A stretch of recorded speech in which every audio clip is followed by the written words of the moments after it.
Gladiators and Team Vitality. Man, in as early as game number 1, I'm loving the surprises coming in for the drafts. The surprises, Brigitte, so far, you know, that Edith coming for a debut pick, of course, is going to be a big thing because it's been a while since we've seen it, and I got a glimpse of it too before we got this split screen. It was the Warcry emblem, of course. She's going to be a threat, you know, whenever she pops that Primal Wrath to be able to pump out some extra damage, but this is also the matchup that I can't wait to see, the jungle between Nicolette and, of course, Vivol. So this is gonna be great. Yeah, and I mean, we're already talking about matchups too. I feel like every single one needs to be mentioned, even the roamers. This is the second time I feel we'll be seeing a Grok here in MWI. The first has been a little unsuccessful, if you recall. It was Navi PH, and that was their final game. But now, up against the Troll, I feel like this is such a great advantage because you have that ability to just not care about all the crowd control. You know, you can just keep yourself immune and keep up in terms of the wave clear, which is why here in mid, it seems like they're action already. Yeah, a little bit of action. No level 4s though, exactly, so there's going to be just some poking, but you saw that. Before that, we got a glimpse of the mid lane, the gold lane. The battle between, of course, Panda and Shell. She forced Panda back, so she had to go back to base. Here's a glimpse, though, real quick of the emblems. Yep, I'm looking at the Edith here. It's been a while since we saw it, especially against the CC, but hold on. Nicolette's so close. She has the level 4 available. She's going to go do the damage to Vivian. Gets the first blood. Looking for Vivol as well. One hit! And Ashley will pick up the kill. That's 2 for GG. It felt like Nicolette just knew they would get the kill anyway. Oh, Panda. Okay. Oh, that was so close. That could have been a 3-0 start for Gaimin Gladiators. If they got that kill all across the map, it would have been Gaimin winning so far. And they also get control of the turtle pit. It seems like this might just be a no-contest turtle. Even Fumi Echo's quite low, but I take it back. Vivol gets the turtle anyway. They might still break out in a fight. The Primal Wrath is already going to be popped. Arya jumping on in, but she's 1v3. She might get caught out as she falls. So you need to pick up a kill. Spear Destruction is going to be thrown down, but won't connect. So for Team Vitality, they get the objective and a kill. Okay, so the thing is, they didn't need to fight. They didn't have to fight. Gaimin Gladiators at the moment. Even though Fumi Echo was low on HP, it didn't really matter. Gaimin Gladiators, they did not pay that much attention. They didn't really decide to go for the kill onto Fumi Echo. They probably didn't feel that threatened at all, but Vivol was just nearby, so that quick switch to securing that turtle sort of equalizes the lead that could have been already significantly in Gaimin Gladiators' hands right now. But it seems like the rotations are about to take place. I like how they're both keeping up with each other. Yeah. It seems like there's no team being too reactive so far. It sort of relies on, like, this is the classic where like both roamers are gonna have that option to go ahead and start things up, whether that's the wild charge or whether that's gonna be the kick from Vivian. And as we heard the panel mention, like Eterna mentioned, this is a signature pick for Vivian here on the show. You had to put extra emphasis. Signature.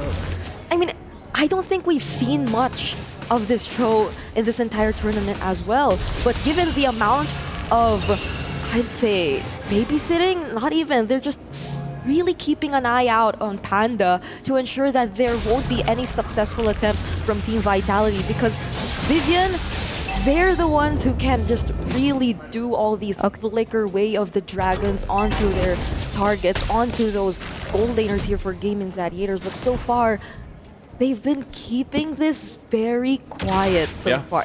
I was preparing myself for non-stop team fights, but that's not happening just yet. I feel like that's been the story so far for MWI 2025, is like just these brawls breaking out, you know, left and right. But so far, this has been a little bit of a slower start. But they still have a ton of games to play, right? This is going to be the best of 7, so you have plenty of time to kind of adjust to the playstyle. And you know, we saw that breakdown earlier on from Gaimin Gladiators, where they mentioned, you know, their first matchup in the first days of MWI, they weren't really happy with their performances. They weren't really feeling confident about it, their communication, but they figured it out after winning a couple games, like Ashley mentioned. So it's definitely looking different, I would say, for GG. They are going to get control, though. For this turtle, Vivian might have to look for the angle herself here. But she's zoned out. My Panda. My Panda alone. Panda's the one doing it. Oh, Fumiko, that doesn't connect. Oh. Wait up. Oh. Nicolette goes back after the shadow kill, but he's going to force the fight anyway. Vivian quite low. She has to get out. That's going to be a flicker burned. Again, the SOD won't land. The turtle is secured, though. And Cindy now joining the fight. Going to force them back, trying to reinforce the team. Arya looking to jump in under the turret, too. She gets tossed in the air with the onward. And she will fall, but it's still going to be a trade. And Ashley quite low herself. And Cindy gets a double. Looking for the triple. Forces the flicker out, but she'll get it over the wall anyway. Cindy comes in clutch for Team Vitality. That looked sideways for Team Vitality, but right as they were able to reposition, somehow place themselves under the turret and gain a little bit more of protection. They're able to turn things around, not just equalize, but actually gain the advantage up against Gaimin Gladiators. And we're seeing the instant replay. There's something happening live as well. But Cindy did so much in this entire fight. She made sure that the damage dealers who were sort of left alone got taken out, and they got the better trade in that fight. Wow, and yeah, on the live screen, Nicolette died. I think it was Vivian that picked that kill up. So Panda will go down. She gets a turret. They're trading across the map right now. Team Vitality, though, with a decent lead. Small, but starting to build up. This is going to be some damage on that tier 2 turret, though, now. I mean, that's 401 for City on this Kimmy, who we've been mentioning. They've been having such a slow start to this game, but this is going to be a problem for Gaimin Gladiators if ever it does stay this way, if ever Cindy doesn't get picked off by Nicolette. Yeah. And that's another thing. I feel like Team Vitality, in as much as Gaimin Gladiators have been doing a great job at protecting their key heroes, Team Vitality can do the same. The Edith in itself is a great way to just stop these attempts from Gaimin Gladiators. Just one well-timed onward Earth Shatter combo, that could mean the end, or possibly an easy pickup for Nicolette even. We saw that earlier when Arya tried to make that play under the turret. They're going to have to respect that Edith. But meanwhile, 1v1, Nicolette going for a shell. Might be able to get a solo kill for her, but flicker burn. Meanwhile, in the mid lane, they're going to force Panda back. She's in trouble. Spear destruction will land, but she's not going to follow through. She finally does to join the team. Ashley, though, will go in with Wild Charge on Shell. Shell's in trouble. They're going to be trading the gold laners 1-for-1 so far. Make it more. Mope. Fumieko jumps on in with a flicker. She goes in, pops the Primal Wrath, though. The sun is there on Arya. They're going to have to disengage. So much expended here. Meanwhile, Vival still up, trying to take the purple buff. And that she will. All in time for the Lord to be up.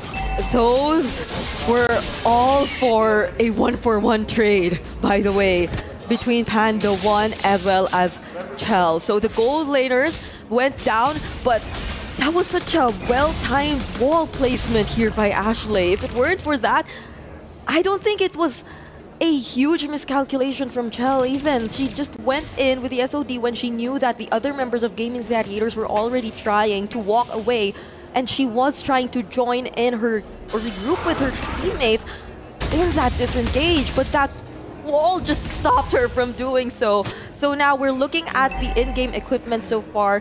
The lead isn't that different. I'd say the most... It's very close. It's in the hands of Cindy. Like, that's the most we're seeing in terms of difference. And that's a 5-0-1 with the Sky Piercer.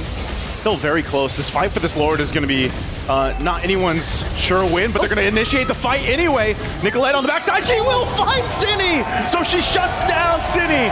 Still GG all alive. Vivian has to flicker out. Under the turret she goes. Vival to follow, and GG. This is a clear sign to start up the Lord. Can Team Vitality do anything to stop him? I don't think so, but the push down bot from Shell. She'll go for the base turret.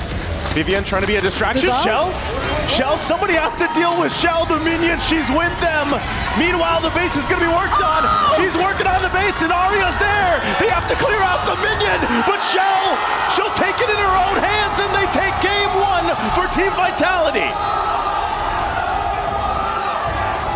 No one would have expected that game to end in that moment. I was so certain that things would still happen after the Lord fight. They would have been able to somehow defend, but There was a different call for Gaimin. I feel like they had their attention split all over the place. You had to worry about the potential Lord Steal from Vivian, which happened, and the split push. There's so much that took place. We need to hear what our panelists have to say. And the experience of Team Vitality shines through just when we thought Gaimin Gladiators have found the turnaround to maintain momentum for potentially the next 3 to 5 minutes of the game. Team Vitality with a split push, and it seems like, looking at it from outside the box, that Gaimin Gladiators had a breakdown of miscommunication. This was a glaring thing that we saw from GG a couple of times in yesterday and the day before that. I forgot which match it was in particular, but that was one of the main things that I wanted to highlight about GG. Housekeeping. When they go for these neutral objective takes, they need to make sure that the lanes are cleared and that they're pushing in favor of them, because mistakes like this do happen. But yesterday, nobody was able to capitalize but a team like Team Vitality will look for these openings and these windows, and they will take advantage of it. Now it makes perfect sense as to why they got the Moscow for Team Vitality, because again, for GG, they're known to be heavy on team fights. So just by looking at it, they knew that Shell could potentially actually end the game, and just the players of Team Vitality, they stayed on that area, and even forced longer team fights. For Gaimin Gladiators, hence that space for the split push. And I think there was a bit of a miscommunication, because it was kind of delayed as to when the players from GG was to defend the base. Yeah, and with that game ending at 9 minutes and 36 seconds, I believe that re-breaks the record set again by Navi? Or they're both at... I think they're both at 9:36. All right, so just a second shy of achieving their goal of breaking the record set by Navi PH. But yeah, it looked like there at the end, the members of Gaimin Gladiator seems to have overheated a bit, because there was a split moment where actually Sayori, the one furthest in the formation, could have gone back and recalled and then helped clear the minion waves. It seems like they also relied on the burst of the holy shields. That's it. But it just wasn't enough to take down the minions that Shell had. They underestimated, I think, the damage output that the Moskov can have in terms of siege, in terms of the wave clear, in terms of, shutting down the turrets as well. So all in all, I do feel, as a general thing to look at, GG did really well. Right? They understood their winning conditions. They were able to get a lead onto Panda. I think Nicolette was really groundbreaking, because she was able to shut down Cine after she was able to get that triple kill that was traded in for the turtle take that Nicolette also got the retribution for. It's just these small mistakes, and I don't think that GG will make the same mistake again in game number 2. Yeah, that's true. And to add actually on the aggression of Team Vitality, or the way they played the game, I think for Cine here, she had the edge over Sayori, because of they both had the Mystery Shop or the Magic Shop on their emblems, but at the same time she had this 1 point something lead as compared to the Setyan. So it means at least one item.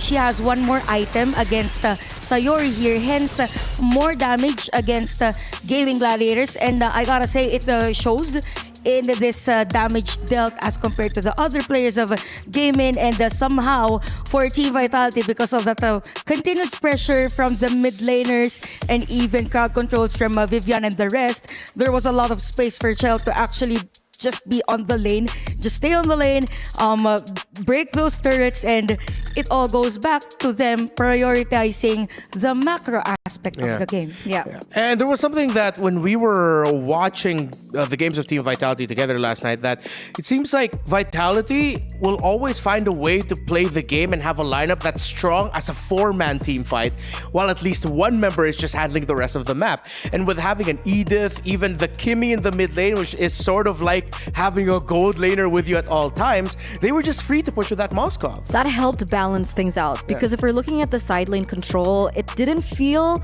like Shell was winning. I mean, technically she was on a Moskov. There were moments where it was like a 50-50 trade, but all in all, it felt like Panda on the Granger, with the initial damage that the Granger can offer in his kit, won the lane, quote unquote. And even in the EXP lane, we saw that Fumi was a little bit struggling on the Edith against the CC. So they were counting on the fact that they had the mid lane control, and that's how they stayed put.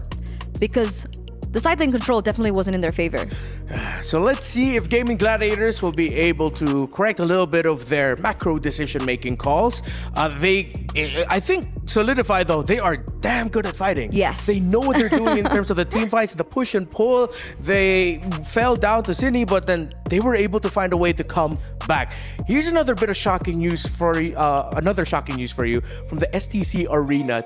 Faker and T1 has just been eliminated. They lost their game. They were swept 2-0. They lost to AG, and they are eliminated from their run of the tournament here in the Esports World Cup. So T1 will have their eyes set at getting points through other titles because they've already lost their main chance here. Again, falling to AG, AL. They defeat the best team in the world so far. Yeah, that's interesting. I mean, a lot can happen at the Esports World Cup. This is a celebration of dominating players all over the world. Yeah. And I'm just looking forward on what's next. Obviously, yeah, for sure. Because we got a little bit of an upset here as well, right? Our defending champions were eliminated. Yeah. Now VPH very early here in the knockouts was also taken out. So I think that's the entire theme of EWC. It's not just who usually is able to win it, but the new stories that are built. And I think that was the whole premise of having EWC to begin with. Yeah, because of, again, their elimination, they're going to be crowning new champions over there at the STC Arena, and then we'll be crowning new champions here as well today at SNB. So let's take a look closer at the head-to-head from that previous matchup, considering with all of the things that we got to see.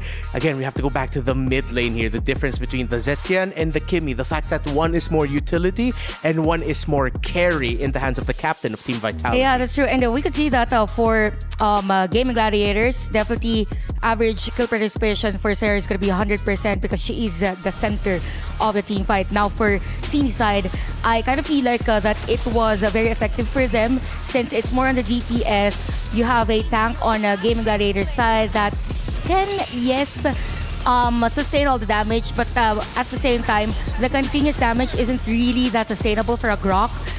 If ever, it is on a longer moment in a skirmish.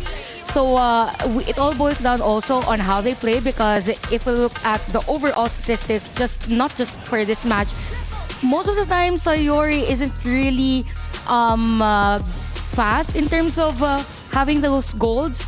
I mean, she's currently at 12 as compared to Cine that is at level, who is higher than her. So there's a 200 difference most of the time in terms of the average. So having high DPS hero for Cine is really great for Team Vitality versus a hero for Sayori that is more on AoE. That makes sense. In an era where magic defense items aren't as great, having a mid laner that deals damage will give you a lot more leeway to hold control over the early game, and I think that's what we saw.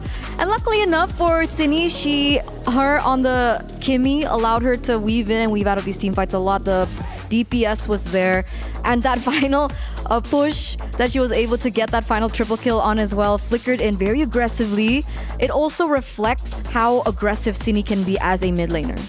So now it really looks like Gaming Gladiators have another problem they have to sort out: the Kimi in the mid lane, that option. Because it seems like with getting the Kimi, yes, you sort of don't have to face off against the total map control pressure that, say, like a pick like Farsa brings to the table. But then now you have to worry about Team Vitality readjusting their strategy, where instead of playing to support the side lanes, most importantly Shell, they left Shell to her own devices, told Fumi Echo, all right, Fumi, you're gonna have to join us as a tank. I know this isn't usually our comfort, but don't worry, we have the Kimi in the mid lane. And Fumi's probably like, okay, go, sure, why not? And then they were able to get the win. So we've talked about a lot of players here, but of course the highlights heading into this series is of course the matchup between the mother of Gaimin versus the mother of tanks, Ashley versus Vivian, where in game number 1, where we saw the Grok in the hands of Ashley, a debut pickup for her, but then Vivian suddenly showed up and surprised with a Cho pickup, able to get her signature.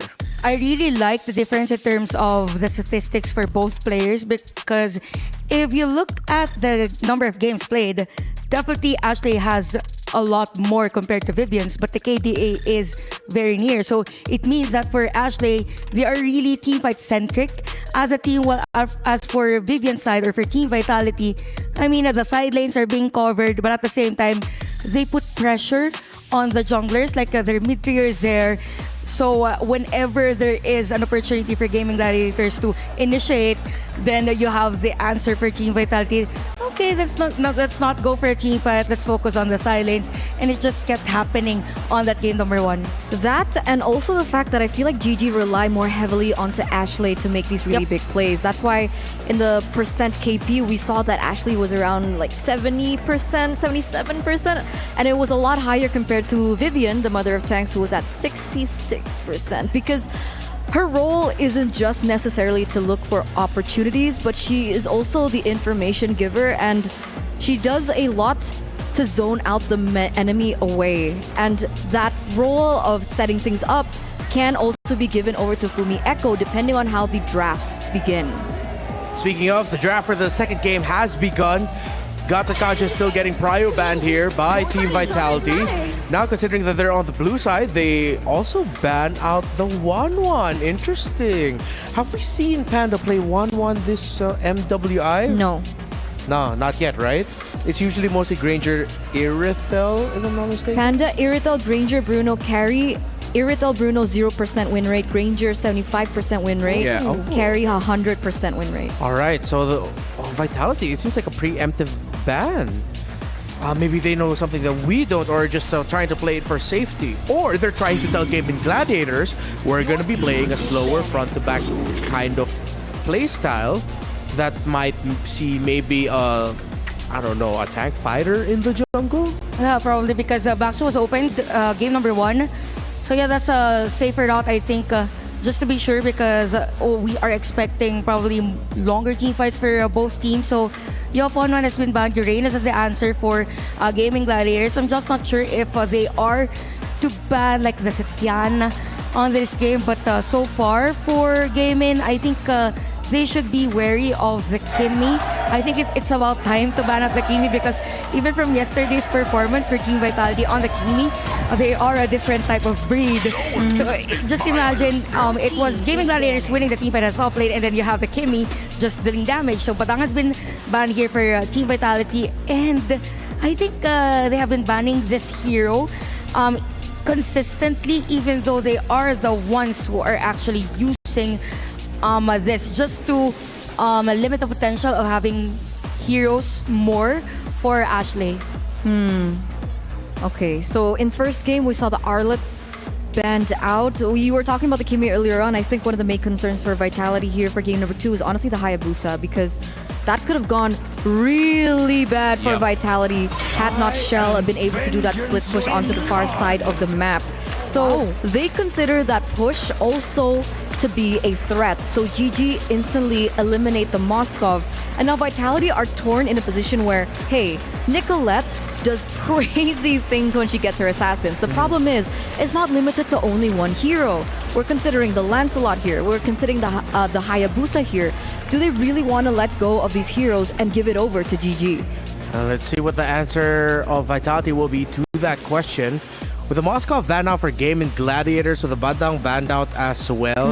I know it's not really like the best pick anymore. You no longer have to rush or really respect it. I wonder if there's room for Fanny at some point. Like maybe it might end up in the hands of Vival even, because considering what we're seeing in the bans, it might show up, not get rushed. Maybe if ever. Surprise pick? Yeah, Probably surprise pick. last pick, because a lot of games, or actually all games, it was opened. And if they get the Akai early, then they can go Fanny on the last pick, just for this idea that it's still a flex for the Akai, right? You can go EXP lane, and you have a good support instead of thinking whether or not the Fanny will have a best game. And this time around, the Moscow's banned out. So that's also another quote-unquote counter taken away. It opens up the opportunity. But backstage, a lot of discussions around this Fanny, why it isn't as popular. And a lot of times we don't see it banned out is because I think we mentioned it a couple days prior to Yes. this, right? The Fanny isn't as strong anymore. The amount of energy usage that is required to utilize the steel cables got a lot bigger. So even with the purple buff in the hands of Fanny, she's not as a threat because she can't roam around as quick as well. Yeah, and we're seeing a lot more heroes and lineups that are built for invading jungles. It seems like the risk that would used to go alongside the reward that goes with Fanny has just been elevated. Like, it's way riskier now, while the reward that you get is honestly pretty mid. Yeah, that's true. And now that we are the ones to actually neglect the idea or negate the idea of having a Fanny. I was thinking if for Team Vitality, if they want to get the CC, because so far CZ is great for Gaming Gladiators, and then they take the Katot after the next two picks of GG. Because normally, right, for Gaming Gladiators, they get CC and they also have the Katot on their side. So if they're not to take the CC, then they give out the hero that has given Gaming Gladiators a lot of wins. Man, look at Arya. She's locked in. Super locked in. Oh, that's Midnight saying hello to the fans. I think there's a lot of Gaming Gladiators fans in the building here. And you can hear them in the crowd. Amazing support shown through. And a little bit of a fun fact here for Arya, because technically it was Vitality that knocked her out of MWI in 2022 when she was under Kara. Interesting. So, hence to show that she's really excited for this game. And speaking of Ara, I really like that she's very confident during that interview with Rose. Doesn't seem like she's playing grand finals with the way she answered. Thank you so much to the crowd over there at the arena and everyone watching at home for your patience. We will be seeing the draft once again in just a minute. We just had to sort some things out here, of course, making sure that our women and our athletes have the best Your team is play Possible. Yes. for them. Thank you so much. So we've returned to the draft. Vitality does not ban the CC, but they do ban the pick up the Arlot, and that means they'll end up with one of the best picks again for Vivian in her hands. Now, this keeps the question if for Gaming Gladiators, are they gonna change the usual heroes that they get? Because normally on this situation, it's either they get the Lancelot as early as possible, or even the CC and even Gatot. It could be Lancelot and Gatot, or Lancelot CC. Gatot's ban. Oh, yeah. Sorry, I didn't see that, but it's gonna be Lancelot and CC. The usual pattern for Gaming Gladiators. Okay, so they get their comforts. Yeah. I think this is gonna be the continued trend. It seems like Gaming Gladiators, especially with what we saw yesterday, they love those tempo breakers and team fights. They love playing around that, so CC will be a consistent pick for them. Well, for Vitality, honestly, I wouldn't mind it if they just end up going Kimmy again for Sydney. It makes sense. You want that mid control. It's also important to note that the Arlot is flexed, so it doesn't necessarily mean that will fall into the hands of Vivian until the Akai comes through, and then it's triple flex. So we don't know where the Akai is going to go. We don't know where the Arlot is going to go. And obviously this will be putting, Coach Rexman as well as Coach Midnight in a position where, hey, what do we actually go for here? But a specialty on the carry here for Panda. And this carry was not practiced, by the way. Panda came in 3 weeks of boot camp in Malaysia without practicing the carry. So technically, when we saw her play it yesterday, that was her first time, and she's still sitting at 100% win rate on it. She played great on this carry, but I think with the Akai and Arlot, this guy is forced to use the Purify spell, because if not, it's gonna be hard, because we know that for Team Vitality, they have this tendency to actually gank potential threats as early as possible, but Claude ban for Coach Rexvin and Midnight. So I think the drafting for both comes a little too deep. Yeah. I mean, It's a little bit deep there for Team Vitality. While for Gaming Gladiators, it's still very much their tendencies that we're seeing right now. The link gets taken away.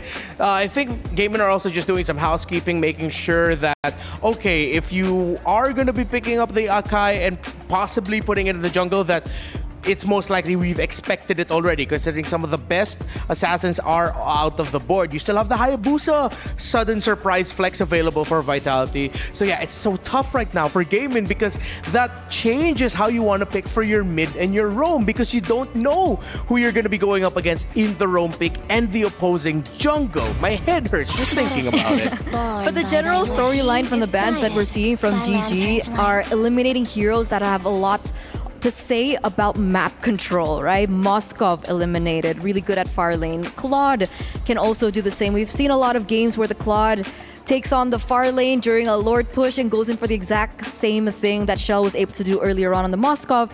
And Ling, technically the quote-unquote god of the far lane. So these heroes are eliminated. I think maybe they're still worried that housekeeping will be a problem coming to game number 2. And the Jushin ban from Vitality. You know what? Looking at the bans and picks for Team Vitality, I think it's still okay for them to go Granger and Hayabusa. With this hero composition, I mean, you have continuous great crowd control with Akai and even only dash on this Arlot, given the combo. But if they wanna speed things up, then Hayabusa and Granger would be a great option. But we could see Valentina, by the way, for Gaming Gladiators, just for the sake of using those Arcane Shadows in the Terrify. And we saw Sayori, how she played the Valentina the other day. Yeah, and of course the age-old response to Akai. See Akai on the other side, you pick up a Valentina for a chance to get the heavy spin. Doesn't always work out as much as it used to though anymore. But let's see if Gaimin will be able to make some magic. Are they going to go for the assassin jungle for Vitality, or will they actually... Oh, okay, it's Hayabusa and Harith. I was about to say, because with the Valentina in the hands of Sayori, naturally you would think that the Valentina blind pick is kind of weird.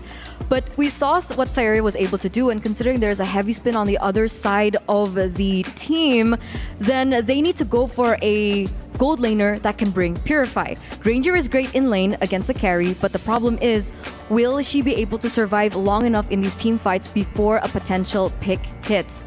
So Harith is the choice. Your Hayabusa that you mentioned here comes through, and now we're looking at the final pick. And this should be for Ashley. Do they go for Minotaur? Yeah, Or they can go Hylos also? Hylos, I feel like it's a little bit too... I stand here, I poke, I make you go faster, I slow you. That's... Oh, they go for the Hylos?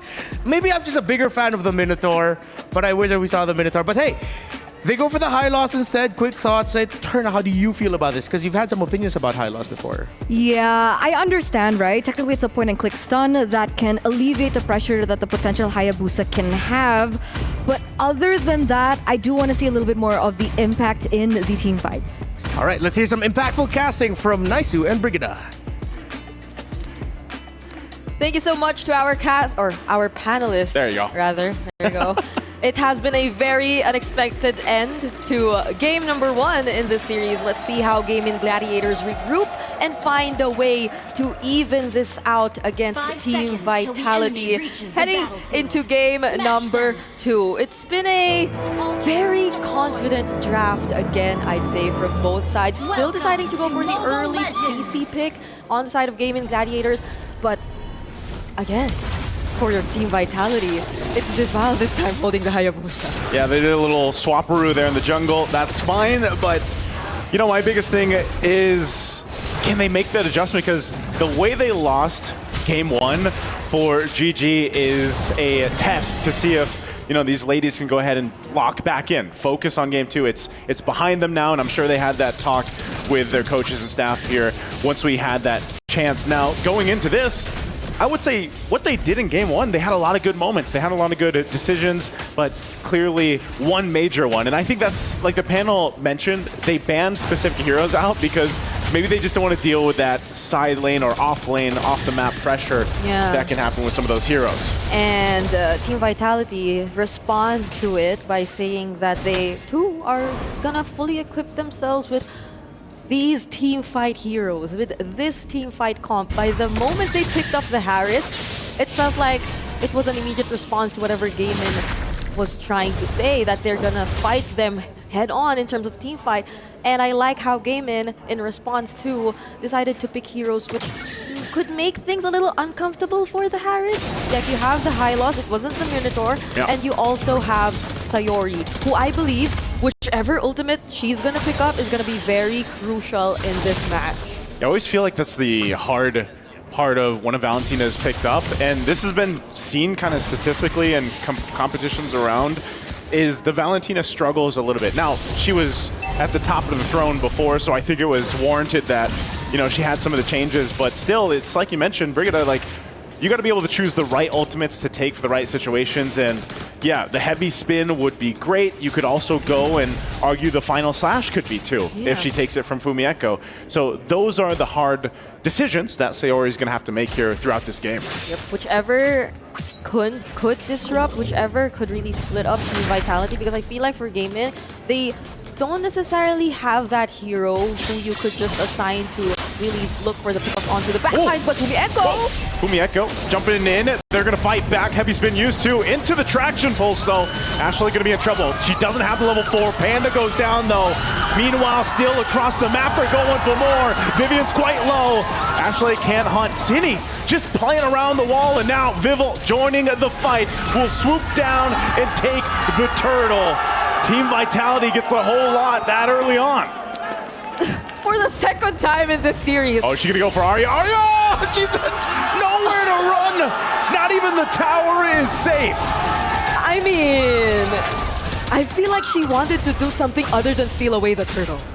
Because for the second time around, if you would look at that instant replay, things looked like they were going so well for Gaimin Gladiators. But that counter traction pulse coming in from Cine, which had or forced them to stick to each other, and which allowed Cine to have a easier way to actually target them down. And of course, I think the most important of all is them buying time for Vival to catch up. So, Panda. Wait, okay. And it could be in trouble!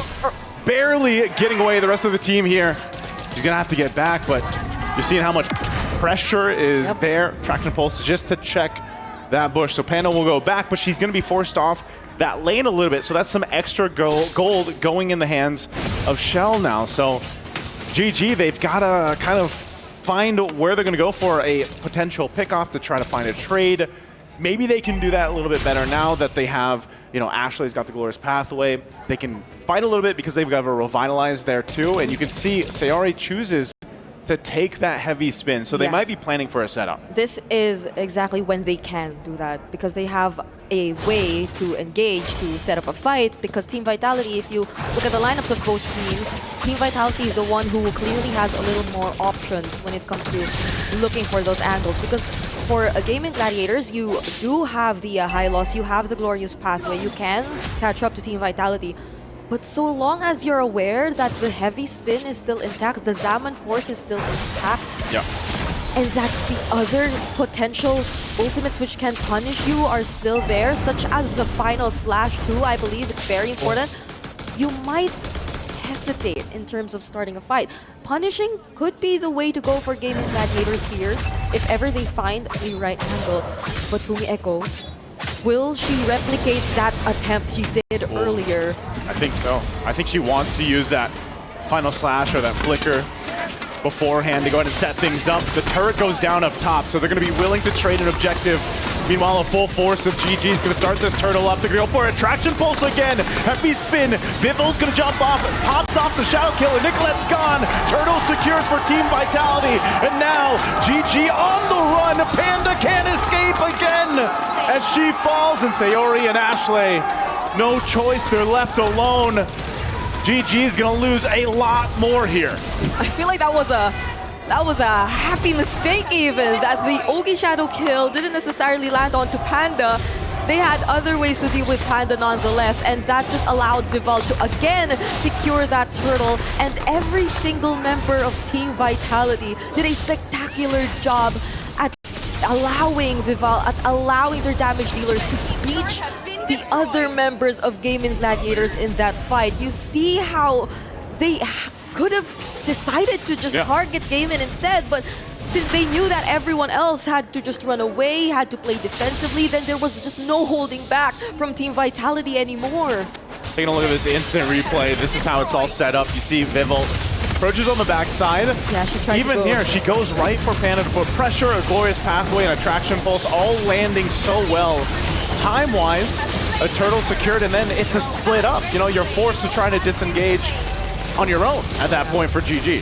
Yep. And we also forgot to mention that traction pulse again for Team Vitality. Cine, she's been making things so hard for Gaimin Gladiators. At least if you look at their lineup, Yeah.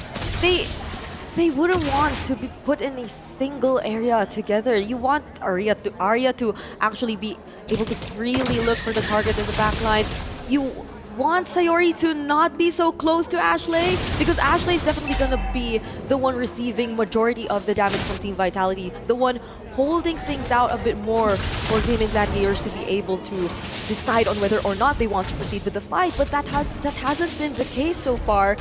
Gaimin Gladiators, this is, I'd say, the reactive style of Gaimin Gladiators we've been seeing so far. It isn't the way they've been playing majority of the past few games they had. And speaking of, they might just decide to go for it this time, but will I guess they want to have fight. enough? They go in with the glorious pathway, but then they disengage, and now Nicolette jumping in. She's gonna go in. Fumi Efko will catch her with the final slash, and Nicolette is gone.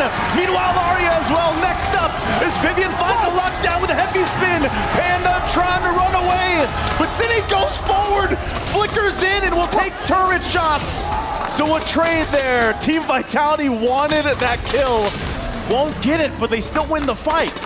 I mean, that wasn't a shutdown this time for City, but still, even that mistake felt like it was an okay thing for Team Vitality. Because even then, they're able to transition into getting this Lord. They already used the Diamond Force and the Shadow Kill. There's the glorious pathway. Will Gaimin catch up? Oh, they won't. Vival able to secure the Lord. I think GG should just disengage, recollect, and get back to ready to defend here. You know, we saw that like earlier. I was expecting, you know, they drop down that glorious pathway, they go for an initiation, and then they back off. So I don't know if that was some hesitation or if they were just trying to go for a play, but you got to remember they're quite behind. You know, 7,000 gold difference in total is a lot of ground to cover, and not to mention even the jungle. Nicolette is behind 3 levels to Vival. This is such a statement so far from Team Vitality. Looking at the items right now, this is clearly going to be a struggle too, especially for Ashley. Majority of the damage coming from Team Vitality are magic damage. Oh my goodness. Fortunately, there was a minion wave. Yeah, the rest of the team had helped Nicolette. Again, this is how much work she's got to do just to contest for her buff even. Yeah. And going back to what we were saying, there isn't any magic defense items yet for Ashley. And the Grange, or the Harith and the Kimmy feel like they're already online. Yeah. They're somehow online. And Ashley's responsible for tanking most of the damage. So how does that fall now? Ashley, oh no! Oh, this is trouble. They drop down the Zaman forcing the fight. Turret's gonna go down. Fumieko will flicker defensively. Nicolette joining the fight. They're gonna force them back into it. They'll find Vivian, but on the backside, Vival goes into the turrets, into the fountain, and she'll go back. But on the hunt, Nicolette wants this one, but it'll be Panda that picks up a double kill. Gaimin Gladiator is able to find something on the overzealous Team Vitality for that base. It was a good angle. It was a good attempt, especially from Vivo, but I feel like they weren't able to really consider the waves and the amount of support that were alongside them. But hold on, Chell. Chell, Zaman Force, she's gonna hit Nicolette a couple times, but she's in trouble. Panda picks up another. Gaimin Gladiator slowly but surely getting gold in the right hands here of Panda. She needs this on that carry. Okay, I feel like there's been a switch for Gaimin Gladiators, and it all started when they went for that glorious pathway earlier. That wasn't as successful as it could have been, but from that point onwards, they've been playing it a bit more aggressively. Looking at that instant replay again, it was a beautiful attempt. The angle from which Vival came from could have really been a potential cleanup if only the other members, if only Chell and Cine were able to damage Gaimin Gladiators a little bit more, but it seemed like since they weren't able to, it was more of a miscalculation on Team Vitality's end, and that wasn't the first time this happened. So it's gonna be tricky for Team Vitality if this happens again in the latter portions of the game, because Panda 1 unknowingly is starting to catch up in terms of damage. Okay, this is where we see the test here too of managing the map. This major objective, the Lord, is up. It's going to be started by Team Vitality. Fumieko takes a couple of shots. Could still going to be used. They final slash in. They're going to fight it anyway. Panda unleashing on the backside. Not able to find Vivian, but they will get the flicker down and Shell, the first to fall. Fumieko next. 2 down for Team Vitality. They want more. Nicolette jumps in. Vidval on the hunt, but she'll have to be forced back. So Gaimin Gladiators just got control of this objective. If they can go ahead and secure it, Panda and Nicolette will start it up. But Vival, she has the retribution. She's just around the corner. Is she gonna go for a steal? Arya jumps in, trying to cover them, but Nicolette will get the Lord, and Gaimin Gladiators once again will turn the tide in their favor. Okay, now I think this is where I'd say it was a great decision that Ashley prioritized physical defense. Yeah. Because at that moment, Team Vitality, Vival, for some reason, it seemed like they split up the damage and they tried to take out the frontliners first for Gaimin Gladiators, which might have cost them this Lord we're seeing march down bottom lane. Because if you do pour in all of your resources towards the tankiest heroes and you're unsuccessful in doing that, then that just allows for Gaimin to find a way to answer back. Oh, Panda! Oh, Panda's gonna be in trouble. She goes down, gets picked off. That is not where you want to be, but the Lord is still up. Gaimin Gladiators will go ahead and still try to play into what they can get, but after that, I don't think you can get much more off this. It's gonna be cleared out. Nicolette spotting things out. I'm not sure if the team wants to actually pursue any further, so they'll disengage. Again, earlier on, they had a 7,000 gold deficit. Gaimin Gladiators have brought themselves back into this game. That Lord won't get them much. Vivian? Wait, are they not allowing them to recall and defend the base? They somehow try to distract Gaimin. There's the glorious pathway though. Glorious pathway to jump down on defense. Vival forced back too. You can already see the firepower is online for Gaimin Gladiators. It looks like they still want to go roll down mid. Nicolette joining the fight too. She jumps into the backside, looking for the target. They get final slash though. Vival trying to heal back up, join the fight. Fumieko will go down, but Cine still unleashing, untouched in the mid lane as she picks up Ashley. And Ashley falls, and Arya gonna be next, and Cine is untouched, unbothered, triple kill. Huge win for Team Vitality. Cine, the moment they weren't able to take out Cine, they thought they could go for the fight. There wasn't any heavy spin anymore. But they have to take note of the Sayori! Sayori trying to get the minions to focus on her. Flickers forward, but that's gonna be it. Team Vitality, it might have looked close, but Team Vitality will take game 2. I'm pretty sure that could have been different. They knew that they could potentially start a fight. There were resources that were actually down for Team Vitality. One of the most crucial ones being the heavy spin. But that took them long enough to find the right timings, to find the right positions. And eventually, the Zaman Force cooldown made it. City was just free to do the free hits. We have to hear what our panelists have to say about game number 2. Yet again, Team Vitality is able to trump what could have been a Gaimin Gladiators comeback and take a 2-0 lead in this best-of-7 grand finals. A little bit more dominating. I thought that this time around Gaimin would not be able to find a turnaround, but they were able to punish some mistakes. Up until Vitality delivered an even bigger, deadlier, game-ending punishment in the final team fight. Yeah, and we could see actually that early parts of the game, it is actually Team Vitality winning the team fight. But at some point, the mid-game, there was a nice setup play from Gaimin Gladiators. And I gotta say, this Valentina pick actually made sense with those heavy spins from Sayori's IMU. But at the same time, I really have to commend Team Vitality's usage also, specifically for Vival on those shadow kills, because there were moments wherein, yes, Ashley was there to do some stunts, but at the same time, since she knows that idea then she waits for the perfect timing and then comes in. But I kind of felt like for Chell and Panda's laning, if this game stretched into a more longer game, it would be a lot easier for Panda. Technically, the Harith also has a little bit more to work with in the late game as well. I think at the final bouts, we finally saw her pick up the Holy Crystal, so that's where the burst damage was coming from. I guess Wind of Nature wouldn't be as efficient for Harith because technically, you know, the Kimmy does differences of damage that can penetrate through the Wind of Nature, so it does make sense. All in all, I don't think that this was a clean game for Team Vitality, despite them being able to get this win. A lot of moments where we saw overextensions. I think Vival made a few weird moments. Shell also on the Harith was overextending in a lot of these engages, which is very peculiar. I don't know if it's overhype or overconfidence that we're seeing, but Cine was the main anchor and the main pillar for Game 1 and Game number 2. Definitely for Gaming Gladiators, if they are to give up the Kimmy for Cine, they really have to be prepared.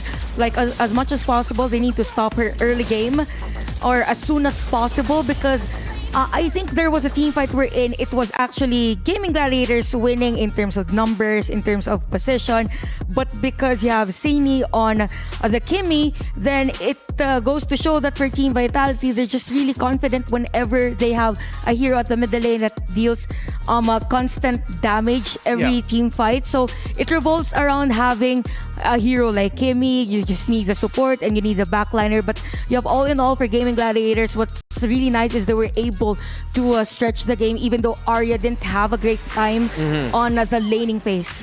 Yeah, essentially for 2 games now, Team Vitality has worked with a double carry setup. 1 carry in the gold lane, another carry in the mid lane. It alleviates the pressure from Shell that if ever the Harith falls too early, and in a lot of the fights eventually in the latter portions of the game, it became like instead of sure kill, it was a sure trade. It was Harith for something from Gaimin Gladiators. But Cine was the problem because, again, a double carry setup means you can afford to lose one of your carries and expect the other to cover for it. While for Gaimin Gladiators, I agree with you there where as this stretches out, it'll be even harder for Team Vitality to fight against the carry of Panda. But almost all of the pressure of the damage dealing is on the shoulders of that carry. Yeah. So it wasn't one-dimensional is what we're seeing here from Team Vitality. So coming into game number 3, if they opt to go swap sides, maybe GG would consider picking up the Kimmy in the first phase of the drafts or even consider banning it out if they get second pick. Because again, this Kimmy, you mentioned it from game number 1, it's a huge problem. Don't give it to Cine. Yeah, I think we're gonna have to ride on that idea for the rest of the series. Don't give the Kimmy to Cine anymore. Let's look at the head-to-head for this game number 2, but a little bit more focus on the matchup between Vival and Nicolette. A little bit tougher this time for the Lancelot with everything in consideration. Vival, she did have her moments of kind of questionable, but ultimately, I think she was able to really do the expected job of a Hayabusa in this game. Yeah, that's true. And it shows in the statistics, jungle creeps, even on the distribution of gold. And it felt like majority of the gold, or if not, it didn't felt like for Gaming Gladiators, specifically for Nicolette, the only time that she was able to lessen the gap was from team fights. Them being able to actually secure kills against Team Vitality. And because of that, for Vival, she actually controlled majority of the areas of the map. And because also of the setup heroes from Fumi Echo and even Vivian, there was a lot of space for her to wait the perfect time for her to be inside or be part of the team fight. She was, I think, in some stage of the mid-game, 2 or 3 levels ahead of Nicolette. This is something that we haven't seen in quite some time. Nicolette, usually on her comfortable heroes like the Lancelot, like the Hayabusa, will either equal it out or even be ahead of the enemy jungle. So Nicolette is caught in a position where she's really behind. She can't contest for neutral objectives. Her jungle keeps getting invaded and she's uncomfortable for sure. And that's what Team Vitality does. They make you uncomfortable. Before the start of the day, when we were talking about these 2 teams, we were highlighting that Gaming Gladiators have really, really good team fights. Team Vitality up until this point have exemplified that they're really good at making team fights messy. So when things don't go according to the plan and the tempo that usually Ashley sets for the team, this is the results that we're seeing. Yeah, and actually that's the beauty on how Team Vitality actually plays, because game number 1, the pressure was on Panda's lane. And then came game number 2, then they have the pressure on Nicolette. So it's a bit hard for Gaming Gladiators to actually point out as to where the pressure will come from. So yeah, we don't normally see Nicolette at 0-2 early game on a Lancelot. Exactly. So this is unfamiliar territory for Gaming Gladiators. Let's see what else Gaming Gladiators will be able to do in their adjustments for the drafts and how they execute, so that they could make sure that they're not going to go into this 3-0, meaning 1 win away from Vitality taking the championship. And of course, we don't want to see sweeps here. Now, Eterna got to do this either yesterday or just a few days ago. I think it's my turn to do it. This is the Dr. Sulaiman Al Habib hot take for the day. And it's going to be coming from yours truly. I think, and hey, it's hot takes, not lukewarm takes, not cold takes, it's hot takes. The loss of Gaimin from game 1 is affecting them more than they let on. Because there were some moments in that game number 2 where we were wondering, wait, nothing's gonna happen? It looks like all of you were setting up for something. Wait, why the sudden hesitation? It seems like how they lost in game 1, getting split pushed like that, and them overcommitting into a fight is affecting them more than I think we realize. Oh, so it's mental now for this lady. So sometimes the pressure keeps getting on, it piles up, and then you want to do something, but the outcome doesn't go the way you want it to be. So we're looking at Ashley then, right? I'm looking at the entire Gaming Gladiators. I don't want to single out someone. I mean, I saw it. She opened up the ult from Hylos.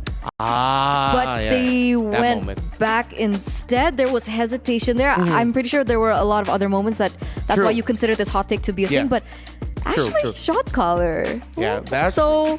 With how much confidence that she's shown on stage, claiming that she wants to be the mother of tanks, and now that she's down 2-0, it could be affecting her.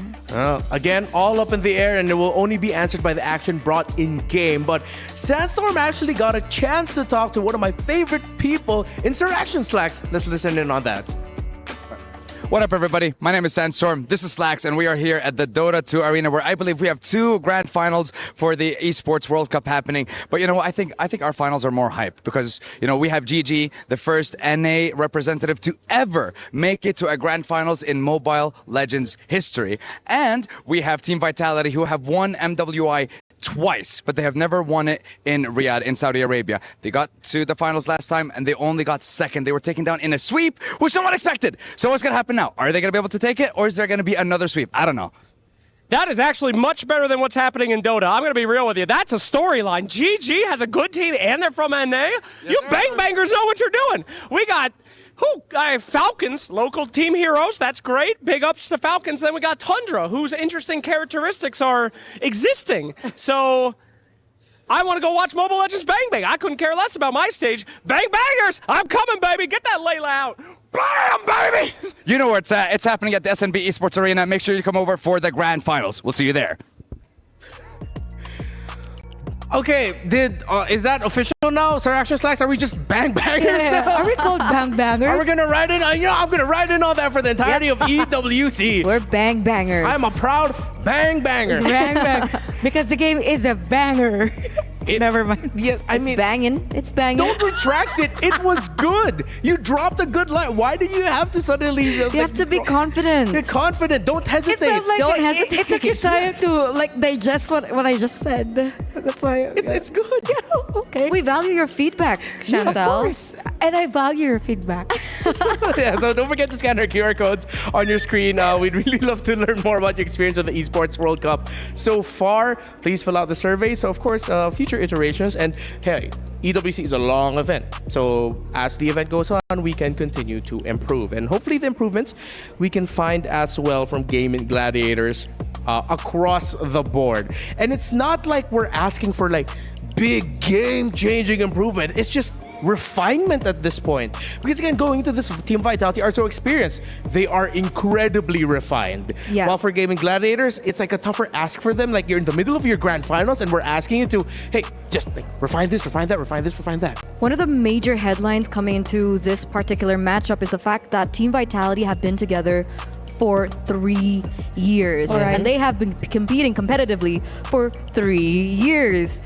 Gaimin Gladiators, on the other hand, have been together for 3 weeks. And it was actually during a boot camp in Malaysia. So it feels like for Gaming Gladiators, since sometimes they have this tendency to overthink, then maybe they don't see the big picture in terms of the draft. Definitely, my question in mind, are they gonna give up the Kimi again? Yeah. I mean, Kimi has been a headache even for TLPH yesterday, now even game number 1 and game number 2. But I'm not sure for GG, they've been very consistent on giving this out. But definitely the respect is there for Team Vitality as they ban out Uranus. We're seeing the exact Gaitot. Okay, exact same bans are coming through here. And interestingly enough, GG has opted to go for second pick again. So are they going for a Kimi ban instead of the Moskov ban in the third place of the bans in the first phase? Actually, that I'm not sure. But I think in terms of we could focus actually on the assassin heroes. I think GG plays better with the Hayabusa, even though we've seen them play well with the Lancelot. Yeah, we've seen some hella Nicolette highlights. Yeah, on but the, with the Hayabusa, Lancelot. I think they had this more potential actually to just have this somehow lessen the number of players before a team fight. It's like game more number 1. Yeah, like more consistent impact from a Hayabusa is what we're getting from that. So, yeah, I think I'm gonna have to echo that statement. If ever it's possible for Gaming Gladiators to rush pick that Hayabusa, get it right away, maybe they should. Badang gets taken out by Team Vitality. Gaimin, you know what? I'm really just gonna have to go on the please just ban the Kimi. There we go. Thank you, Gaming Gladiators. But now, since this has been the ban, Baksha's been open, but I don't think they really prioritize that much. It seems like on the hero. Baksha doesn't exist anymore between these two teams. Like he's just gone. Now for Team Vitality, They could go Arlet again. Yeah. There. so for Gaming Gladiators, we've mentioned about the difference in terms of the jungle heroes. Yeah. But I think they can also use Baksha on other lanes. So Haya Baksha. I'm honestly thinking Haya Granger, but that's just me. I think out of all the picks possible right now for Gaming Gladiators, I know we were talking about the jungle and potentially swerving the Baksha. If ever and someone's gonna end up with Baksha in their hands, it might actually be more Ashley than Arya and more Ashley than Nicolette. I think they could just put that into the roam instead. But I think considering that there's an Arlot on the other side of the board, it's already so difficult to play a Baksha if you're going to be playing it roam. Because Baksha, yeah, he can be annoying. He can get around the map really quickly. He can harass you with damage. But then it'll be so easy for an Arlot, if ever that's going to go into the roam or anyone in the roam in mid, to just punish the Baksha right away. That might actually be more of a detriment to Gaimin with picking that up. Yeah. Is Ashley okay? Like generally? Yeah. I think they're just waiting for the next hero. She looks really tense. She looks really, yeah. really, As really compared tense. to the previous game. Yeah. I'm not good with reading body language and all that, so I'm gonna leave that up to you two. I'm not so good with psychoanalysis. Maybe she's just focusing, right? Yeah, she maybe. could just be focused too. Yeah. Optimistic. Half glass full. Yeah. Okay.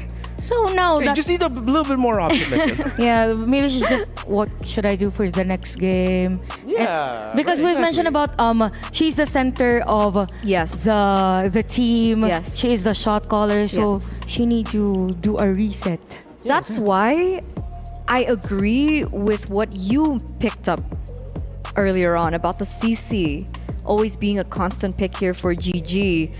The problem is that I'm looking at is with the CC always a pick and the lack of hero pool coming in from Ashley, it really makes their gameplay one-dimensional. Like you know what to expect. Yeah, okay.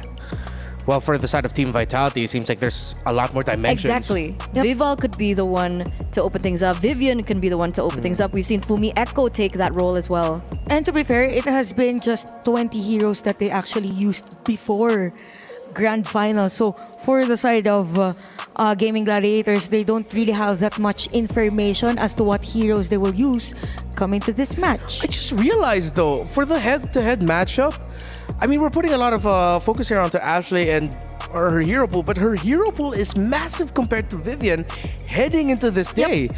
Vivian has just been so far Gatot Kacha, Badang, Arlot, Akai. Oh, wait, Arlot, bro? Badang, Arlot, Akai, and Cho. Okay, Badang, Arlot. Yeah, we added Cho, so And 4 the Cho. heroes in total. So 4. While Ashley actually has a rich selection of roam heroes that she could go for with the Minotaur, Kalea, Matilda, Hylos, Gatot, so on and so forth. So there's a lot of options there. What if it's not the roam that we should be looking at, but it's actually the EXP? Because there's been also a lot of differences in the EXP lane for the series. Because suddenly Fumi Echo has an Edith game with her right now. Yeah? But the big question is, has she done successfully on these unique heroes? Are we fighting right now? Should we It's okay. Should we argue? It's a heated discussion because it's a heated match. We need to talk about this. We need to figure out Why a are way you to raising your take Team voice? Vitality down. Just right beside you guys. Yeah, to be fair, I think the only team also from this tournament that has the highest potential to use CC is only Gaming Gladiators. No. I mean, it's their top hero for EXP lane. Yeah. But we've seen Fumi Echo pick up the CC before, right? 3 times. 3 times, yeah. All right. I know it's not the hot take segment right now, but I'll just drop in my hot take. What if Gaimin just starts prioritizing the Kai?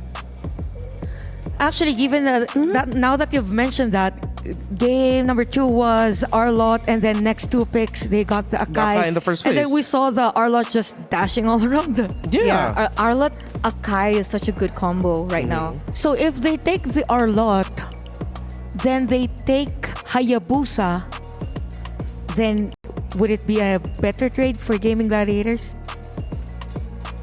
What do you mean? Because Vitality already has the Arlot with them. No. What I was saying, it is for a counter pick for GG, just for the sake of not having Arlot and Akai on Team Vitality. Also, you think that next pick, GG picks up the Akai? There's a chance, maybe. Yeah. That's I what I agree, was. yeah. That's what I was thinking too. Like, just get Gaming Gladiators to pick up the Akai in the first 2 picks, so that even the Arlot would cause a lot of problems. I mean, the Arlot was already picked, right? Yes. As Yeah, the first pick. yes. So it's already They were there. waiting for the 2 picks from GG. GG. So you can go Akai Hayabusa. Yeah. Akai Hayabusa. Yeah. You get a strong pick in the jungle right away. You get a very flexible panda that you can put in multiple positions. Yeah, and for Well, now just 2 Roman XP. so for Team Vitality, they can get Baksha. Or was Baksha banned? No. I am on the boat now that we are not going to see Baksha for the entirety of the series. Okay. I think it depends. Uh-huh. Because if they want to go for like a healer setup, maybe the Baxia can still be considered. But without that, I agree. I don't think we'll see Baxia again. Okay. Yeah, that's true. So with the Baksha Goodbye, wheel. Yeah. And I really like that we're trying to like complete the heroes Yeah. now, even though we don't see anything. Yeah.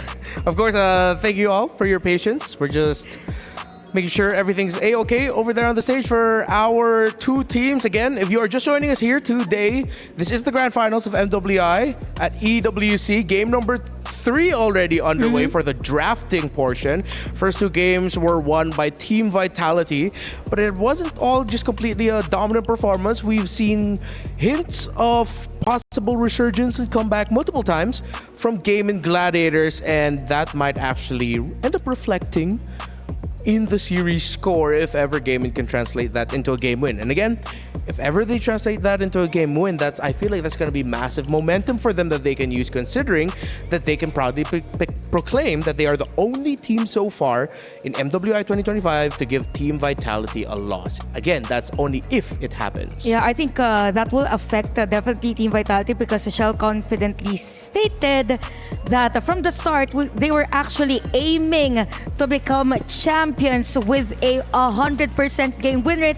And And now we get to see Akai and Hayabusa taken here by Gaming Gladiators. Oh, as predicted by Renmar. Well, I mean, she did bring up the Hayabusa, so. Both PH never mind. Oh, okay, okay, I see. It's the PH connection. Let's go. It's okay. ID will win the championship, but let's continue. Oh, what if that ends up becoming an eternal curse? Nah, it's fine. I like how we just calmly said, nah, yeah, we're gonna be okay. Okay. Okay, Lancelot, Arlot, then the Moskov. Huh. Farsa maybe? Yeah, steal the Farsa. Well, it will be really tough for a Farsa though. This is a tough Farsa game. Yeah. You have the Lancelot, even Arlot. Yeah. Right. But I'm also in that same boat of like, okay, if they're not Just gonna the pick first- it, just ban it. Yeah, You have or to at least ban it. if they open it, they get again the Valentina. Yeah. Oh wait, Juice open. Your team is banning. Although it's very mobile, so yeah, okay, carry. They can ban the Farsa, but that might force out the Juicin ban from Vitality when Gaimin would want to pick up the Juicin for themselves. Considering that they already have a true damage dealer and a high physical damage burst on the Hayabusa, I think Gaimin would lean towards either the Juicin or the Zetian as their mid because they don't need any more damage. They need a little bit more utility. Yeah, I'm leaning towards actually on Zetian for Gaming Gladiators because they had more games with it. Just for the sake of comfortability. So the next ban for Gaming Gladiators could be Farsa, Jushin, any Tails been mid itching for a heroes ring. that Your could team is either banned. burst, but it's gonna be Kalea for them. Oh, okay, interesting. Kalea ban. Yeah, I would consider the Farsa as one of the bans coming from GG because they want to make sure that the carry does not get outranged. She is strong, but she has really low range, and burst heroes like the Farsa with the long range does become a problem for the carry in the later stage of the game, especially if they want to go for it in these particular team fights. Kalea gets taken out. They are trying to pin out Vivian, I think, here. Technically against the Hayabusa, we have seen the Cho become an option, the Kufra become an option as well. These are heroes that we have seen Vivian play before, but it's not as meta. So that's another consideration. Ruby is something that we do see going against the Hayabusa because I do think that the Hayabusa is going to be a problem. Game number one was clearly very difficult for Vitality to close, right? Without that split push coming in from the Moskov for Shell, I think they could have lost that first game. So we come into the second phase now for the bans for Team Vitality, and the Jushin does get banned, like you guys mentioned. Considering we have seen a lot of Lancelot games that don't go as according to plan because of the range and the pickups coming in from the Jushin. Yeah, I would agree. By the way, this is a very smart ban from Gaming Gladiators, the Karita, because we all know that it could actually use that skill to stop the heavy spin midway. So the typical ban is going to be Minotaur, still limiting heroes for Ashley. So I think they're just forcing this Akai to be just a pos 5 or tank here for GG, since again for GG here they want the heavy tank as much as possible, but I think it would be best for them to place this Akai on the EXP lane and have a hard tank against the Lancelot, and could probably hold Moskov in terms of team fight. Yeah, so 100% I think that guy does go into the EXP lane, considering that the times that they've shown it up, it was actually Arya who played it incredibly well, but it was paired up with a Badang usually, and so we might have to see a different combination for the Akai of Gaming Gladiators. As expected, Zetian is going to be the mid lane pick for Gaimin. Now Vitality, still it would be tough for them to pick up the Farsa, but I wouldn't knock them for deciding to pick it up. It still plays to their strengths and what they do best. What if they... I was thinking about Faramis though, but is it great for Team Vitality? I mean, just to counter the shadow kills and such, but they will lack burst early game. Oh, Selena. Yeah, I was about to say the Selena. The Farsa is too risky with this composition that GG has with the Hayabusa, with the Akai as well. Selena is a hero that we have seen Cine pick up 3 times, so it's one of her main heroes, and like we were talking about earlier on, right? The choke comes through. They have a lot of ways to lock down, but it's very single target. So we might be looking at them trying to disengage from team fights and look for pickoffs instead. GG, on the other hand, they are the ones that want to go in for team fights, right? They have 2 layers of CC with a Tigreal implosion and now the heavy spin. I'm feeling good about this lineup by Gaimin Gladiators, although Team Vitality Selena is deadly. Let's see what will happen. Will it be a 3-0 lead for Vitality or the first score on the board for Gaimin Gladiators? Let's go, Brigida and Naisu. Thank you so much to our panelists. Indeed, match point is on the line here for Team Vitality, going up against Gaimin Gladiators, who I believe I'd agree too. This feels like a much better draft, a much confident draft for them. And you definitely need to be confident in pulling this one off. It's a Tigreal and an Akai. Can I just say, I think Gaimin Gladiators has been so far the only team in MWI. I know it's 2-0 right now, but they have made Team Vitality uncomfortable in certain parts of the game, right? But the main thing is they need to get a win. That's what they have to do here, and maybe this lineup, this composition, can allow them to do that. Yep. It's so funny, too, how we just see very similar junglers being swapped in and out, you know? Yeah, it's just still going to be the Lancelot and the Hayabusa for this matchup, but I definitely agree. And we've had some time away from the Land of Dawn before heading back into game number 3, so hopefully, as mentioned by our panelists, Gaimin Gladiators have also had enough time to talk about the things that need to be addressed, because in the first 2 games we've observed a lot of things, I feel, especially in terms of the macro, their decision making and whatnot, and those are going to heavily matter for this one because they are going for a very teamfight centric comp, and they can't mess up in terms of targeting, in terms of priority if it's about that, but that's a nice force on the trigger. She's going to go for Shell. She gets the Purify. So both gold laners burning the battle spells. A Flicker and a Purify down for both of them. And good little rotation for both. I think Panda still want to be careful here. You know, last game it took her a little bit of time to really build up on this carry. And it might be the case if she's able to build up faster, and then maybe it puts them in a position to contest some of these objectives earlier or have a better opportunity to do that. Yep, liking the fast rotations and the earlier rotations coming in from Team Vitality. But we have to watch out for Gaimin. This is a pull yourself together Tigreal that Ashley actually has. Also prioritizing the rapid boost. The setup might come soon, but okay, that was close. But just force out the Flicker, although Arya... Oh, Arya, she's gonna survive this. Oh, she pops the Flicker, but she's burning from Vival again. Little Impure Rage there too. Still the pressure, Ashley on the run. And Nicolette's gonna want to get her buff here though. I'm not sure if she's gonna pull the trigger on the Shadow Kill. She does, and she'll find Cine. Now looking for some more damage, but again, a trade though. Gaimin Gladiators will pick up 1. And just as we mentioned that you have to pay attention to the potential setups, Cine feels like the biggest problem now for Gaimin Gladiators. Always able to keep an eye out on where Ashley could potentially come from, and Ashley was the one who could have set things up for Gaimin earlier because Arya was forced to recall, and they probably had to wait a little longer before showing themselves up that early because they were clearly at a disadvantage. The kick is true.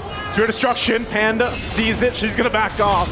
But again, the initiation, again, a final slash thrown out from Fumieko. She's gonna be collapsed down on a Shadow Kill's gonna be popped out. Fumieko 1 hit away. She goes back with a vengeance. Finally going down to Arya. Turtle for the taking, and Vival just around the corner, goes in, takes the turtle from under the noses. Now Nicolette on the run, she can't escape Vivian. The fight's still breaking out as Arya takes a little bit of damage, still forced out, but can't run away as Arya falls as well. Team Vitality again finds the win. How is Vival still able to stay alive despite all that? Oh, wait, Vivian actually gets taken down. Cine, she might just be in danger here, but is able to get out of the turret anyway. So she is able to keep herself safe. But going back, that was Vival, who, by the way, already got pinned down by the heavy spin. There was Sayori, there was Ashley nearby, Arya too, doing a lot just to try take her down, but it still wasn't enough. This is the this is the threat of Vival on the Lancelot, who, by the way, in case you missed it, secured the first turtle away from Gaimin Gladiators in game number 1 with the exact same way she did it here in game number 3. And they're looking for more here. Vivian out on the wins. She does have the Way of the Dragon, but no flicker available. So she's going to be spotted out by Sayori. I'm not sure if GG still wants to look to pick a fight before the turtle comes up. Still a little bit away here. So they'll go ahead and get in position, but they find themselves 2K under now against Team Vitality. And this is the thing. You don't want to replicate what's happened the past 2 games. You know, you wait too long to try to turn things around, especially with a carry on your side. That's not going to be where you want to be. So they'll go ahead and get their resets in. Turtle comes up in 20, and you'll see GG kind of get in position. They have to play around this. Fumieko. Jump in. Fury the Phoenix is going to be used, but nothing after that. That is some insane pressure onto Nicolette. They knew that Nicolette was all alone, but now Gaimin Gladiators, will they still try to look for something? Oh no, just they're gonna go. before. Fumieko goes in again, final slash to be able to find 2. Panda in trouble, tries to get out. Vivian not able to find the connection. A heavy spin, but Viva will jump in under the turret. She doesn't care. Makes work and finds Panda, and now the turtle is up. You know how the Lancelot was just recently adjusted, which makes the dashes so much more easier. I never expected to see it be this smooth. Okay, SOD. Oh no, they go for it. So gonna go for it. Takes a couple shots. Fumieko making her way to final slash with the flicker. And Nicolette had nowhere to go. Team Vitality is not letting up at all. The buff's gonna be worked on now too. They go in, swoop it in, and it's Cine that gets the purple buff.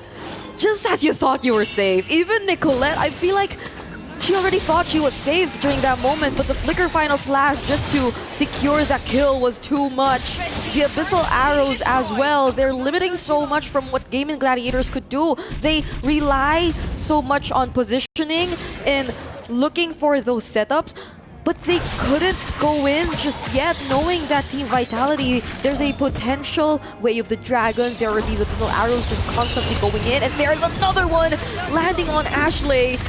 It seemed like Gaimin Gladiators are doing their best just to defend this tier 1 in mid. That's so tough. I mean, even when you try to get some space to work around with, you know, we always see this when teams are up against the Selena, dodging those arrows, watching out for those traps, and then she's got a purple buff on top of it. It's tiresome work, and that's what's going to be here for GG to deal with. And that's why we're trying to see them hold on to this turret so hard. But Vivian has been in the same spot too, and that's the threat with a Cho. Look, she's going to go in, finds the kick right there on the Way of the Dragon under the turret. Implosion going to be used into the Fury of Phoenix. Turret still work on. Vivian might get taken out as Arya picks up the kill. Cine on the run. Couple shots from Panda, but GG at least finding something. That was great positioning and holding of the brush from Vivian, I must say, the mother of tanks. But that might have been a little too overzealous. Hold on, Nicolette. Oh, okay. So yeah, going back, it was a great engage, but the follow-up might have been lacking. Here's a play. She goes in. Spear Misery there too. Cine in trouble. Panda, she's so low. She does find Shell. So she picks up one. Panda gonna be okay, but Fumieko jumps in, gets her ankles broken by Nicolette. But Nicolette gonna be fine. Ashley here to help. Fumieko still wants to go. Sacred Hammer gonna keep her okay. Nicolette has dealt with this pressure all game. And now the Lord is up. GG's down almost 4,000 gold. Are they in a position to contest this objective? They might have to consider whether or not they want to go for that. I mean, they have both ultimates from Ashley and Arya, so they might be a little confident in doing this, especially as they were also able to do quite a number of outplays down bottom. Earlier, we saw how they were able to win against the sister connection, the duo of Team Vitality, even just as we thought that Shell could have still survived that. But now it's clear that Gaimin Gladiators might want to hold on to this current position that they currently have, but it's gonna be it could just be quick for Team Vitality to catch up. I mean, they just have to look out for the SOD, and then eventually they can catch up to the team fight. There's the conceal already committed, however, from Gaimin Gladiators, and they weren't able to find any targets. So that might be one thing Vitality could. Oh my goodness! Look at these two roamers! This is the standoff we've been seeing all over. Who's the real winner of tags? Well, right now it's Team Vitality has done a whole lot. They haven't lost a game yet, and it's not looking too good. Nicolette gonna be in trouble. She goes in with a shadow kill, forced to fight it out. Gonna pop the regen. Vivian will back off. Still a whole lot of limit testing between both teams, but with Team Vitality in this lead, they should be able to head and go get this Lord. It's already in position for them, but they still look to be respecting the lineup of GG. And the waves. The waves are such a huge problem for Gaimin Gladiators too. It feels like Nicolette always has to deal with it. And it's not like she could show herself up too far away from the base because Vivian is always accompanying Chell. Yeah. So one crucial mistake from Nicolette could cost them the objective, could cost them the Lord. And you know how decisive Team Vitality is, but they go for Vival. He's gonna jump in. Implosion already used, but it's Vival. Maybe not the target you want to be going for here. Waves are pushed in on the bottom side. Look at Nicolette, she's in trouble. Show will pick up the kill, and now she's just gonna push the turret down. GG has no choice but to respond. Spear Destruction gonna be used, and they force a fight as Arya goes down as well. This is what we've been saying. The waves, they're too difficult to manage. And one crucial mistake from Nicolette, now it cost them the Lord. It was just all hypothetical earlier, but now it finally happens. And how unfortunate is it for Gaimin Gladiators, who are now forced to defend? At least for them, they have setups, they have the implosion, they have the heavy spin, but they have to use it on the right targets. Vivian jumps in, goes in with the Way of the Dragon anyway. Implosion to respond. Immortality going to be popped, and Panda flickers defensively. All fighting on the turret as the Fury of the Phoenix goes down, and they finally find Vivian, but Nicolette is gone as well as Arya. Team Vitality with a massive lead will just win the fight. That was a bold decision from Team Vitality. They did not wait for the Lord. They just went in for the Way of the Dragon. There was a slight miscalculation in terms of angle, which led to Vivian getting punished either way. But it seems like they don't mind. They gain access to the inhibitor turrets. They pop the holy shields, and they already took out the inhibitor turret down bottom either way. So they have the Lord already gaining access to the base, but Vivian, she is yet to catch up. So they might just respect Gaimin Gladiators for now.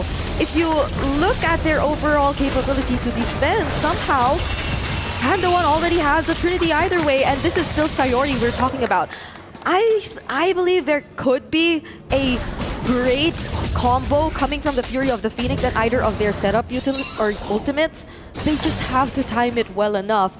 But Team Vitality, they might have just learned from their previous games. They do not want to give that opening anymore to Gaimin Gladiators. Yeah, this is the troublesome part, though. You're finding yourself 8,000 gold behind, and Gaimin Gladiators lineup, when they're looking for, say, to follow up on Ashley's implosion, you know, are you able to actually withstand what, even if you get a pick off, it's like, are you able to withstand that fight after it breaks out? And that's the biggest question for them, because yes, Panda might have that trinity of items, but the hardest thing is surviving, you know, and Team Vitality right now with this kind of lead, they have so many options to go at off angles, especially when you throw in Fumi Echo's Arlot. That's what we've seen her do time and time again now, twice throughout this series, and she's been on point with the final slashes. Yep. Keeping the fights long enough, allowing for Panda to deal the damage and survive. But how do you do just that? Look at Ashley, even with just 1 or 2 abyssal arrows, it's brought down to half HP. But wait, they don't know where Nicolette is. They deny the purple buff either way, though. Oh, it didn't matter. Oh no, and the abyssal arrow too. See, there's just an endless list of problems for Gaimin Gladiators at this point. It's like a checklist that they're constantly looking for, because it's either, you know, the arrows or the final slashes like this. This is why I was saying, you know, and I think our panelists said the same thing. They shared the same sentiments when that Selena came through.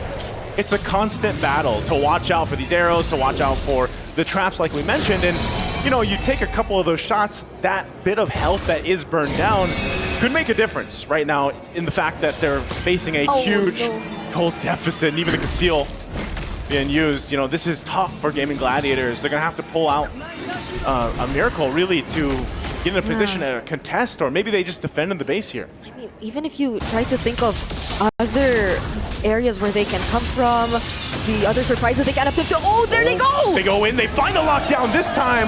Fumieko taken out of the picture. Could they turn it around? A Spirit Destruction goes forward, but then Shell still on the bottom side. She joins the fight. They're going to find Nicolette, and now Arya in trouble. Flicker is on out, but Shell will find her. Cine getting the kill. 2 members down for Gaimin Gladiators. And Team of Vitality will take that and they'll go for the Lord. Vivian just goes back to her post. She just makes sure that the other remaining members of Gaimin Gladiators are not able to go any further. Oh no, Ashley though, she's Ashley. right here! Scoops on forward. Vivel on the hunt for Ashley. Fury the Phoenix could be dropped down. Shell 2 checked by Panda. So the damage is there for Panda, but like we're seeing, there's too much that they have to cover to win these fights, Brigitte. I'd say Gaimin Gladiators, whenever they decide to go for a fight, yes, they do go all in, but they don't get what's necessary for them to win in other areas of the map, which is why up to this point we're seeing it isn't that bad of a KDA for Ashley. It's a 0-0-5. That's like one or only one kill, which she hasn't been participating in overall for the situation of Gaimin Gladiators, but it's still not gonna be enough. The flicker's there for Vivian. They have to watch out for Panda 1 and Nicolette. She has to get a crucial pick-off too. See how they clear out the Lord. It's almost dealt with. Fury the Phoenix will be dropped down, and the Shadow Kill will pull down the Wind of Nature from Shell. Try to hold on to whatever base turrets they can. A Winter Crown will be popped. Fumieko though. Panda picks up a kill. Lord has already worked on in the last base turret. Gonna be close to falling. Arya trying to hold down after using the heavy spin. Sayori in trouble. But ultimately, Gaimin Gladiators, do they keep this turret up? Still, Cine will jump in. Ashley's gonna bring her back. They'll pick up Cine. 2 down for Team Vitality. But all the base turrets are gone for GG. Okay. They take down 2, and they are forced to retreat for now. It was a confident take from Team Vitality. City still decided to go in. There's the Fury of the Phoenix already committed as well. It seems like Gaimin Gladiators want to capitalize on this opportunity. They already lost 2 members, so they want to make the most, and they want to take away as most objectives as they can. There's the kick. Okay. At least it was a tanky member that was caught this time around, but it could have been different. Yeah, I think Pandas can take the... I think the Kai can take the kick. Yep. At least we saw how Gaimin Gladiators did pull off that defense earlier. They do have a checklist of things to worry about, but they also somehow still have that checklist. It may be a little vague at this point, but they still have a chance. So they were able to force out a couple of reactions from Team Vitality. Nicolette went in for the right targets. It's just that Shell, at this point, I don't think she'll ever be alone on the Moskov, so the damage will always have to be split up whenever she uses the Shadow Kill. But other than that, even the way they were just able to keep Panda 1 safe, and she did majority of the job in terms of clearing the waves. And Panda 1, mind you, also has the Wind of Nature now, so Vivel has to be a little more careful. I am going to hope that for Panda 1, they capitalize on the passive that Zaytian has also. So it's those small mistakes or errors that can come in from Vival are the openings that Gaimin Gladiators can have. But Team Vitality, it seems like they're full aware of that too. I think this is going to be not a guaranteed Lord just yet. Ashley's going to give them the information. But we saw this back in the previous games, right? Yeah. Game number 1, you can already see it. Vivian staying there with Shell. Staying on that pressure side, half health on the Lord. It's GG to go ahead and rotate, but with an exposed base, you don't want to get tunnel visioned onto this objective. It is going to be an evolved Lord now at the 18.5-minute mark. So this is tough. This is a tough decision for GG to make. How do they approach the fight, but not lose to Shell's split push again? Yeah, it seems like they changed whoever's assigned to managing the long lane. It's it's not Nicolette anymore. It's Arya, who's actually dealing with the wave down bottom right now. It seems like they know that they have to keep Nicolette alive, but Nicolette finds Cine. She's going to be able to find Cine. Pops the winner crown. Fury the Phoenix and Implosion 2. The final slash keeps Ashley at bay. Another winner crown going to be popped. Sayori's in trouble. She has her own winner crown. But now Panda, amidst 2, pops the Wind of Nature. Sayori goes down and Panda versus Vivian. But Vivian gets the kill. And Nicolette on the run as well as Arya forced back to base. Nicolette cut off from the rest of the team. And Team Vitality might be able to just clean things up as Nicolette goes down. Shell and the rest of the team will make their way to base. Arya takes the hits from the spears as Vivel and Cine will make their way with Vivian. And they have the base in their eyes as they work on it. And there's not much that GG can do. It's now championship point for Team Vitality. I honestly don't know where to look anymore. There were too many fights going on at the same time. Denials here and there from Team Vitality. Retributions willingly expended just to take down kills onto Sayori.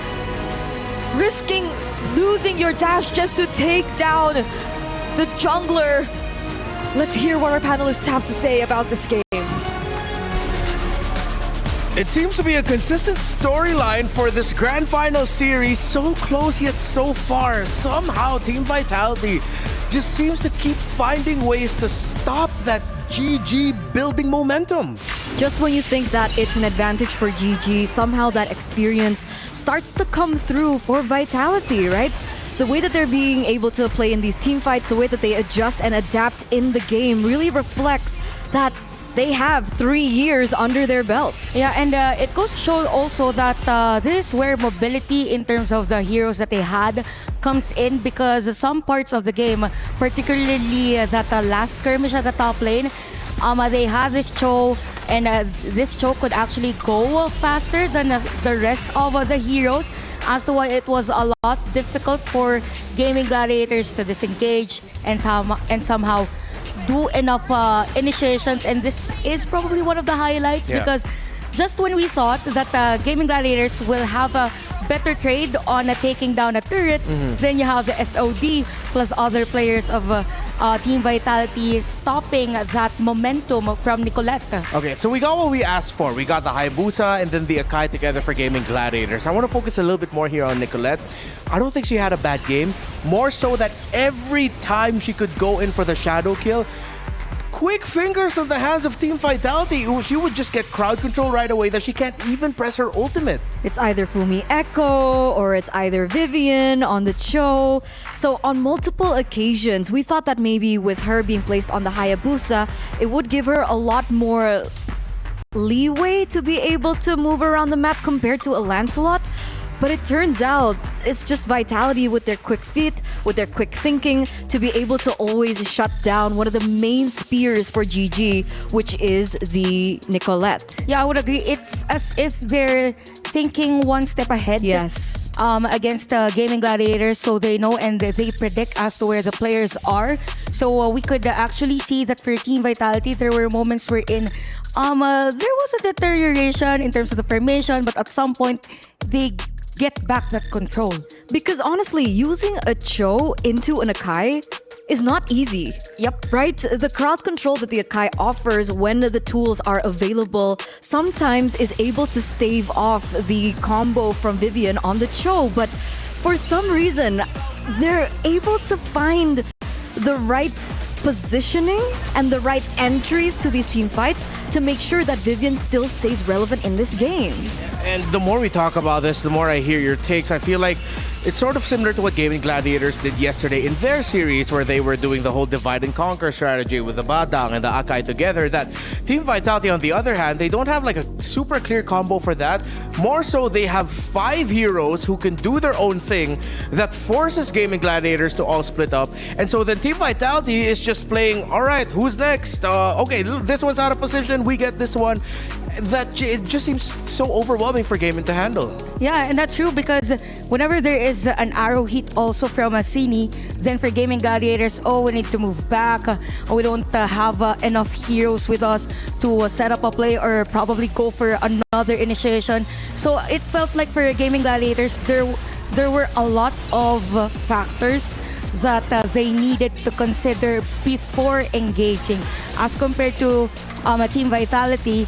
Either they hit or miss, then they go up to the next hero, right? So Yeah.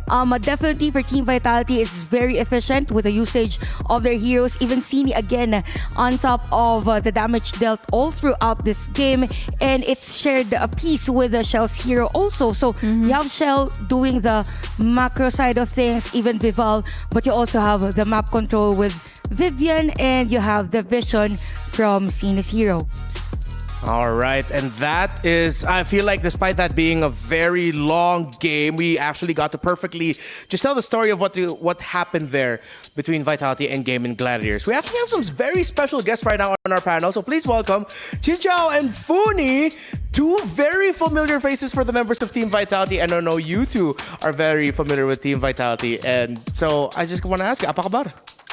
Apa kabar? Baik. Mike, you guys are good. No, wait, no, we're not going to be speaking Indonesian for this. So they will be, although Eternal will be here to help translate for us. So I just want to ask you, you both of you have faced off against Vitality many times. Yes. All throughout the years. Yeah. I'm not going to ask if you hate them, but I'm sure it's a friendly rivalry. But what do you think, first to start with you, Funi, what's the best quality of Vitality and why they're so strong? Their teamwork. Their teamwork, Yeah, their teamwork, and all of them know their job, their own job in the game. All right, so what about for you, Chinchao? For me, I think they're all hardworking as a team. They're working hard. They're consistently playing so that they can give their best in every tournament. So I think that's pretty respectable because after winning so much, you kind of tend to get lenient Yes. and not working as hard, but they keep working hard throughout the years. So yeah, I think that's their strong point. Okay, so they really good teamwork, and despite all of their success, Team Vitality do not rest on their laurels. They still continue to work even harder. We actually have a very special announcement real quick before we head back to our discussion with the Chinchao and Funi, that there is actually a new milestone hit for viewership for MWI. We have hit 340,000 peak concurrent viewers. Wow. So thank you to each and every one of you. Head into your game right now, redeem that code, NewQueen25. Chantel had to teach me how to redeem that code, but I will not do that to you. Teach yourself, or just look for a guide online. There's going to be a lot of them. But seriously, thank you so much that we're reaching new heights. We are really, as a community, just going limitless right now. Do you two ladies have questions for Chinchao and Funi? I actually do, because looking at the history from Vitality so far, I think you guys are one of the only teams who's been able to get a game from them. How did Really? you guys do that? Really? Yeah, Falcons Vega, GPX Basreng, that era. How? What do you think is the main weakness for Vitality? What do you think is the main weakness? During our GPX Basrang era and Falcons Vega, I think we just have the courage to face them head on, and we sometimes have You get lucky? Advantage? yeah, in right? terms of team fight. Yeah. So you think team fights can be exploited from Vitality? Kind of, but we tend to make lots of blunders. What do you think? We need to find the right timing to fight them back. Yeah. Okay, so maybe there's a little bit of advice here from Chinchao and Funi. Just really find the right timing. What about you, Chantal? Do you have questions for them? It's more like of a general question. With you guys having experience with tournaments, and now that you get to watch the games, how do you feel being part of the audience and the women in esports, and as women in esports? Actually, it's really fun to watch from here. No, we'll come back stronger next year. Sorry. Why are you apologizing? No, it's kind of sad actually, but yeah, it's pretty fun to watch them fight there, and I'm only here watching them play. But I'm sure you're having those moments where you're watching. It's like, if I was on that stage, I feel like Yeah. Actually, yes. Sorry. you get that a lot. All right. So before we continue our discussion with them, we actually had a discussion with a personal favorite figure in esports of mine. It's actually Shiver with Rose. Let's listen in on this. Hey guys, welcome back to Reporter Hits. This is Rose bringing you all the live action for the grand finals of MWI. Now, before we begin, this is practically before the match point game of our grand finals. And over here, we have Shiva from Dota 2. How are you? I'm doing great, Rose. How are you? I'm doing fantastic. I honestly cannot wait to know who the new queens of MLBB will be. However, before we get into that, I actually have a few bits of question for you because, you know, a lot of people would consider you as someone who has been prominent in the scene of Dota 2, and I'm pretty sure in your career you have witnessed a lot of the biggest moments of Dota. Now, what's it like being a part of a multi-title esport event? I love it. It gives me a chance to, I keep tabs on all the games a little bit, of course, but it also gives me the chance to see a lot of talent that I don't normally get to see colleagues that are definitely colleagues, but that maybe I only see them once a year, and that's here. So that's really cool for me. Yeah, I agree. I also see and meet so many new people like you. I just met you just now. It's so fun. And we met Slex yesterday. All these fun stuff happens in events like this. Now, just to give you a quick update, the Mobile Legends Bang Bang Women's Invitational Grand Finals is happening. And like I said, we are about to enter match point. Now, what are your thoughts on having an all-women competition in esports? I think it's awesome. I think all girls on stage and also all the girls that, unfortunately for them, already got eliminated, they are setting such a big example that it's just getting bigger and bigger because 10 years ago, a stage like this was unheard of. This big? It's crazy. It's so awesome to see. Girl power. Now, we love a girls over here. Now, based on experience, you have mentioned that 10 years ago, stuff like this would be practically close to impossible. But as of now, what do you think esports scene or the esports titles that we have in the scene could do to create more women in the scene? I think we are definitely on the right track. We're doing very well. I think having events like this across multiple titles, because Mobile Legends Bang Bang, obviously amazing. I wish we could do it in Dota, but unfortunately not enough players yet. I think that's where it's at. I think everybody just needs to continue promoting it to each other, and this is obviously also a great example of getting more women in the scene because there's going to be little girls watching this and thinking, hey, that's cool to do, and then we just have to hope that everybody surrounds them. It's like, yeah, that is cool to do. You know, we need everybody to be on board with that. It is a really cool and fun and achievable thing to do. Yeah, imagine if a Dota 2 person watches this right now and goes, oh, Mom, Dad, I want to be a pro player. Let's do this, girl. Let's do it. Yes, we'll be waiting for you. Now, for our grand finals, we have Team Vitality going up against Gaimin Gladiators. I'm sure you've watched or heard about what's happening. I have a favorite. I'll be very honest, Rose. I have caught a little bit of a glimpses, and I know that Gaimin Gladiators, they beat the defending champions. They beat actually 2 Na'Vi teams, which I thought was pretty cool. And we do also have a Gaimin Gladiators in Dota 2 as well, so I am a little biased towards Gaimin Gladiators, but may the best girls win. Yes, they did beat 2 Na'Vis in a day. It was crazy, back to back, and they are now labeled as the Na'Vi Slayers. Underdogs as well, representing Everybody loves an underdog story. Yes, underdog story, best one there is. Now, anything you would like to say to our community watching this right now? Well, have a fantastic grand finals, you guys. This is definitely an amazing big stage. I hope you'll have a fantastic time. Again, may the best girls win, and make sure you tune into there's another Mobile Legends Bang Bang tournament as well, right? Later on. So a lot of action, a lot of esports action everywhere, and just enjoy it. You know what? Thank you very much, Shiva. It is an honor having you on our broadcast. And hey, it's an honor sitting beside you right now. Thank you, Rose. Appreciate it. Thank you so much. And with that, let us kickstart our final game of the day. With that, back to the panel. I wish I was Rose. Hi, I'm Renmar. Welcome back to the panel. We're still joined here by Chin Chao and Funi, and it's great to hear from Shiva. Of course, right now, Dota ongoing as well here at EWC. So, I want to continue our discussion with Chin Chao and Funi here, because considering that you've met Team Vitality multiple times all throughout the years. If I could ask you if you have a favorite player in Team Vitality, it can be because you think they're the strongest, or maybe you think they're just really cool. Who would it be? Who would be your favorite Team Vitality player? For me, Chini and Fumi Echo. Oh, Yeah. all right. So I think a lot of members of Team Vitality get talked about. Not a lot of people actually get to talk about how great Fumi Echo is for the team. So why do you love Fumi Echo? I love her gameplay, aggressiveness. Yeah. Oh, so it's really just the signature Fumi Echo gameplay that you really like. Yeah. All right, what about for you, Jinchao? For me, I like Vival. Viva. Yeah, because I like her chubby cheeks. Very, very cute. Oh, that's so cute.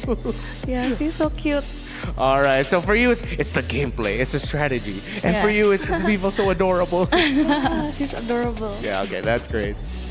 Amazing for this. Now, we are slowly getting into the draft. Do you have any hero like you wish you get to see at least once in MWI? At least once. Maybe Nana. Me. Oh, sure. Go ahead, say it. Mia. I want to see Mia. Or Nathan, maybe. Oh, yeah, Nathan. all right, okay, Yeah. okay. Mia, maybe not. Let's be Maybe real. not. But Nathan? Yeah, Okay, Nathan. Nathan could potentially show up here. Okay, what about for you? Me. Fighter mid.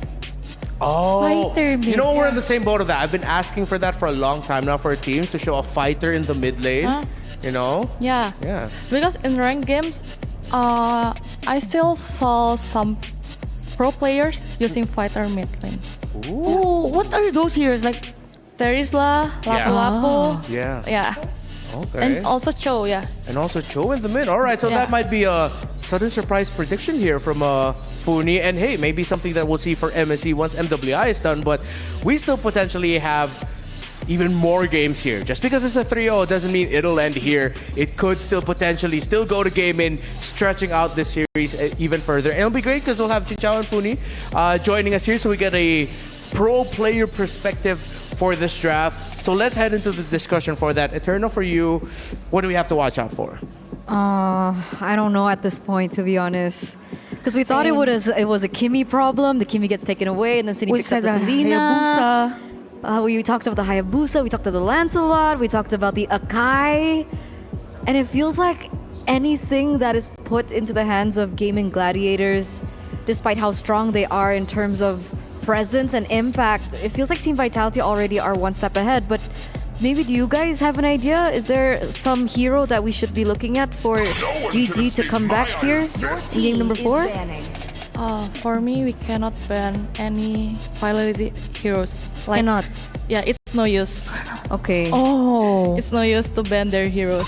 Just fight them back with your gameplay, guys. Oh. All right, so it's like, yeah, so we were thinking like at this point maybe it's like according to Funi, it's gotten to the point where Team Vitality is just unbannable. Like at the end of the day, you can draft all you want, but you just have to Yeah. play better against them. Yeah, either way they can pull off any other hero that they choose. So probably that's what's missing for Gaming Gladiators. So maybe they're focusing much on how to decipher, decode Team Vitality's drafting sequence. Yeah, when maybe they should really just focus on like playing theirs. better. Yeah. Like self-love. Yes. Self-love. Okay. If there was like a graphic right now, keys to victory, self-love, Gaming Gladiators. Nice. Do you guys agree with that? Like, is there something else that we should be considering for GG? Chinchao, maybe? For GG, I think I've been since waiting I've for been so watching long. since the first match, very first match Yeah. before like Navi PH and stuff, I think their strong point is in their team fight. So maybe they'll have to utilize that, like play more heroes that depends on team fight, because I think their team fight is really strong. Their team fight is strong, but Yeah. we But saw in that game, right? They had a really good composition for team fight. Yeah. What do you think went wrong for them? Their macro. Oh, okay. So a little bit too much pressure from the minion waves that it Yeah. was even harder for them to fight. Malachi enters the scene. So now that we get to see Hayabusa, oh, here we go again with the Akai and Arlot. Best hero ever. Best hero and best combo ever, by the way, best duo. For Gaming Gladiators, how do they counter the Arlot and Akai? She's thinking. Fumi's thinking. It just means that it's hard to Have you like gone against the Akai Arlet? No. Never. Never.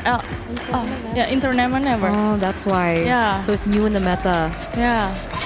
Their Arlot is pretty strong also. Yeah. We saw it from earlier. Okay. I think it will be the bye-bye game. Yeah. Oh, so it's the Because it's pretty strong. Yeah. All right. So that's the prediction of Funi here. Even already, she's already seeing the first 3 picks.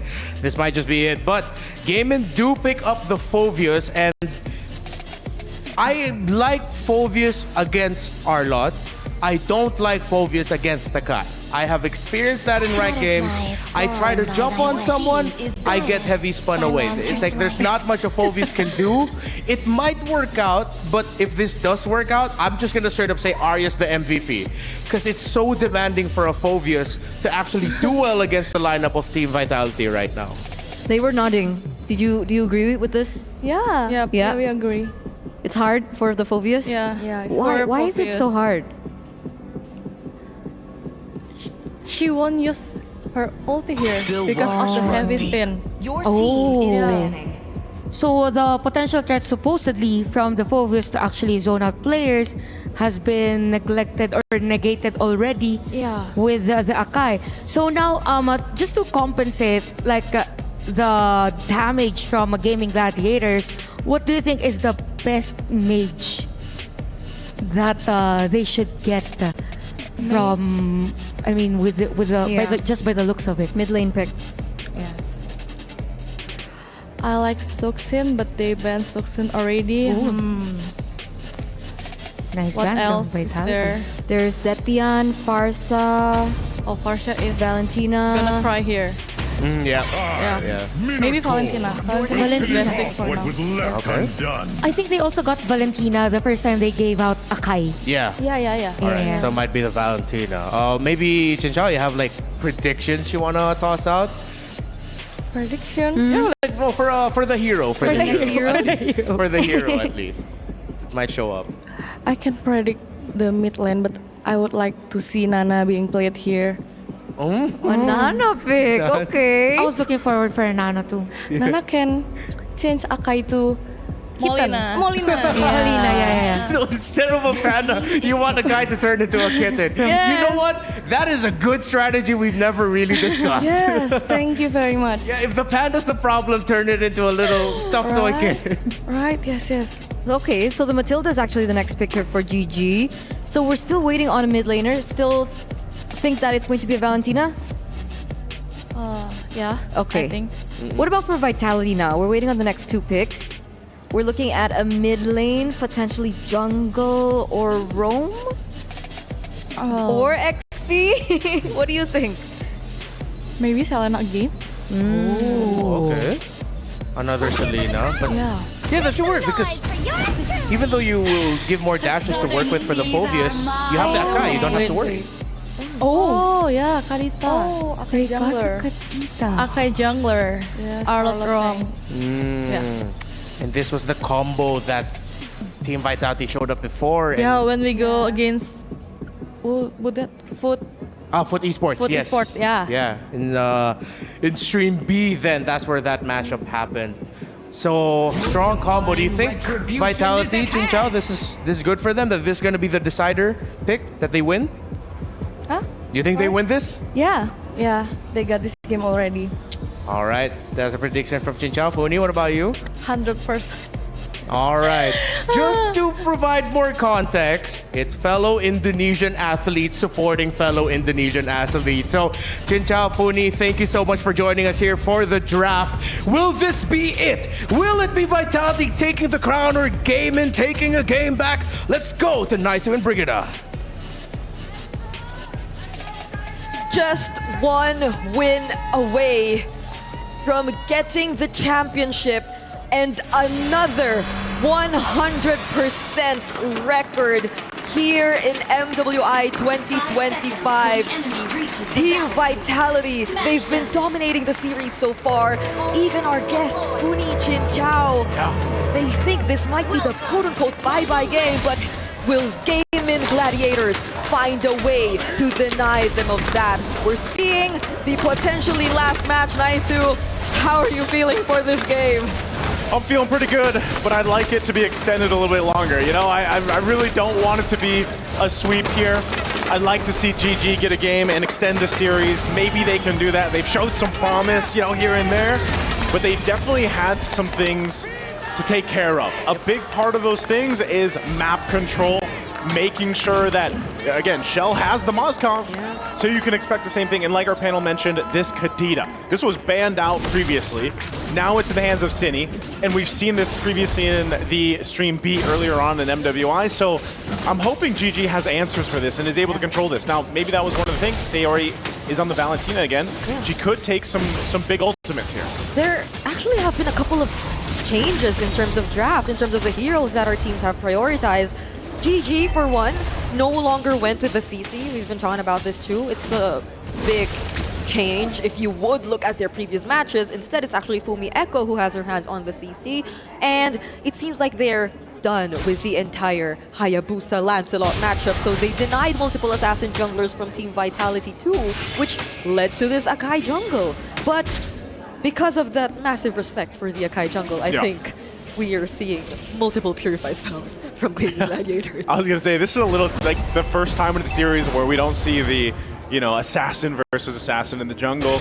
But some of this was swerved too. Ashley in trouble. Should be able to get away as she does.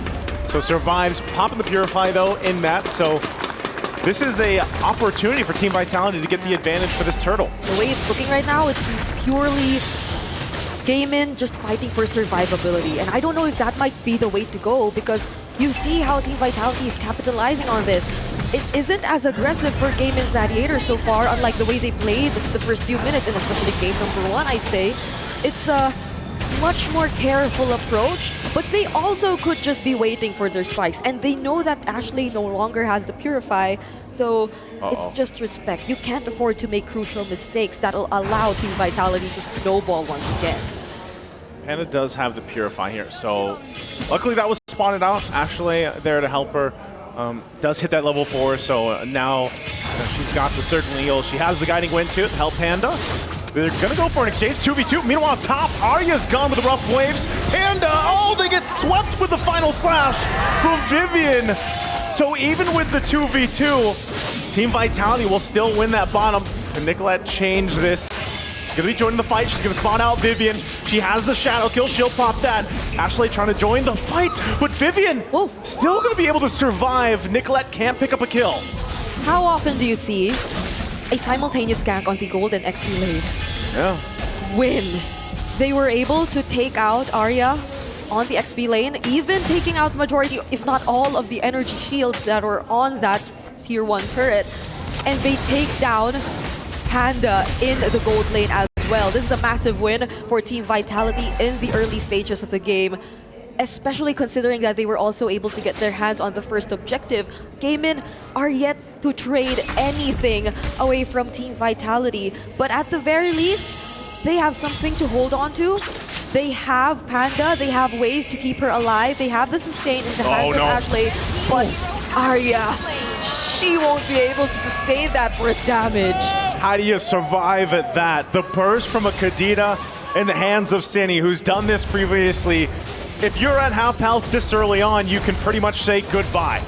There's no way you escape that burst. This is so painful to watch if you're Gaimin.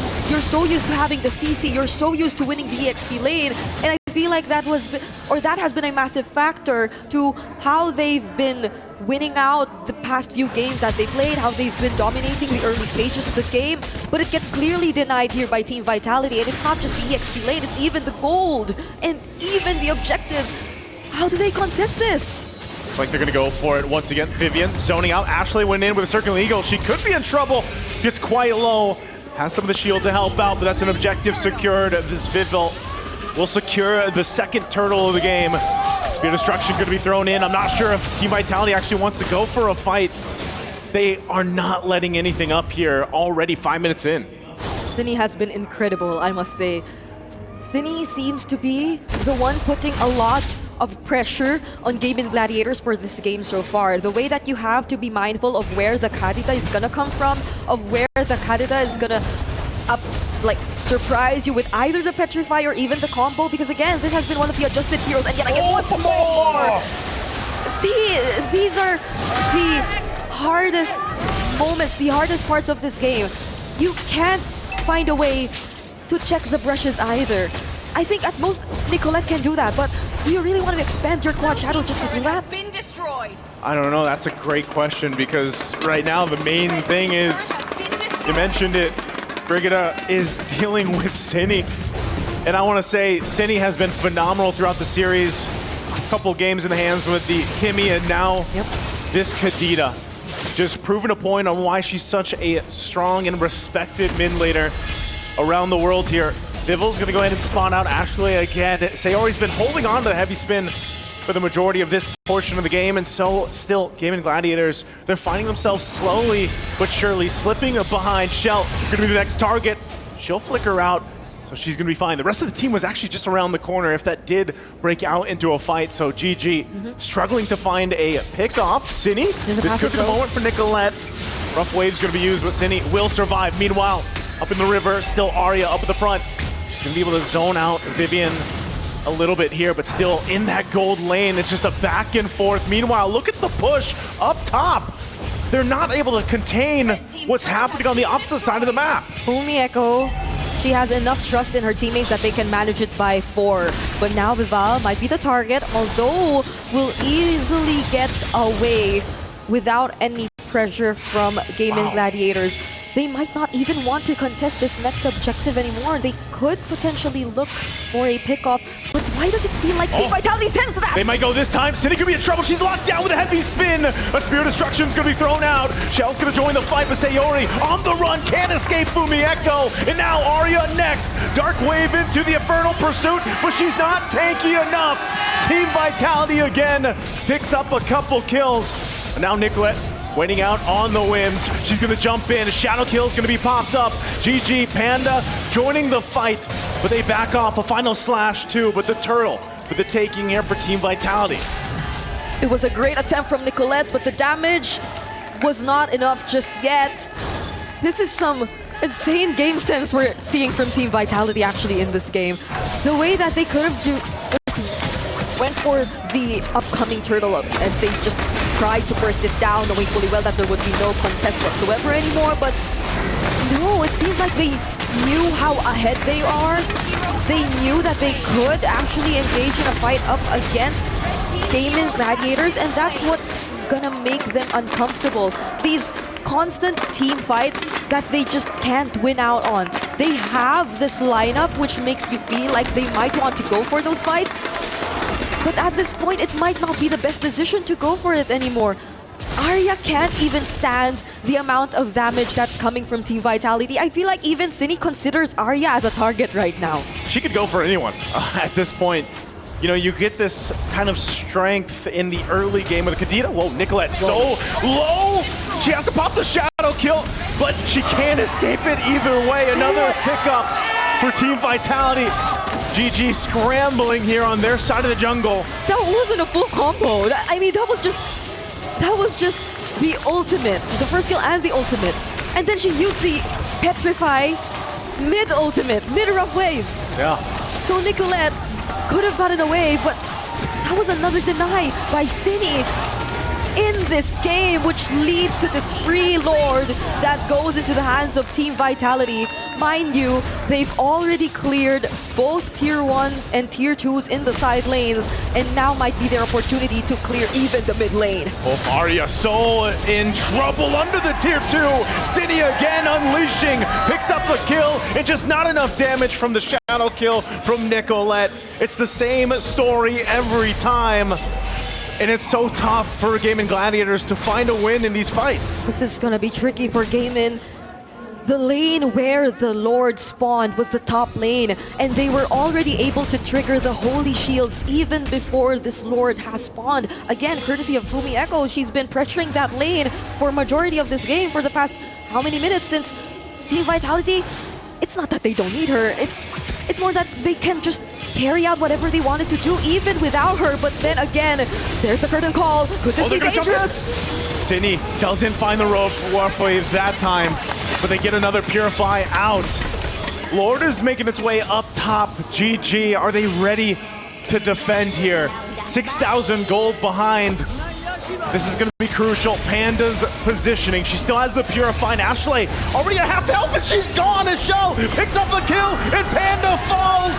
2 major members are down of GG and Team Vitality sees the win in sight. A couple shots of Sayori Arya trying to keep it together, but another's going to fall. They carry the weight of last year's loss. They turned pain into purpose and left no soul unconvinced of their reign. They're completely undefeated. Team Vitality. Nothing was granted and everything was earned.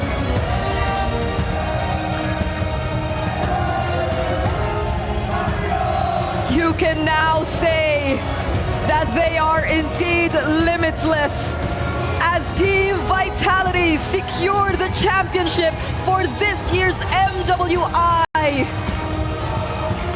The only thing that mattered, and it once slipped out of their hands. They've been waiting for this moment. They badly wanted this win. They've been very vocal about that. But now, it's finally back in their hands. They're a few moments away from reclaiming that trophy.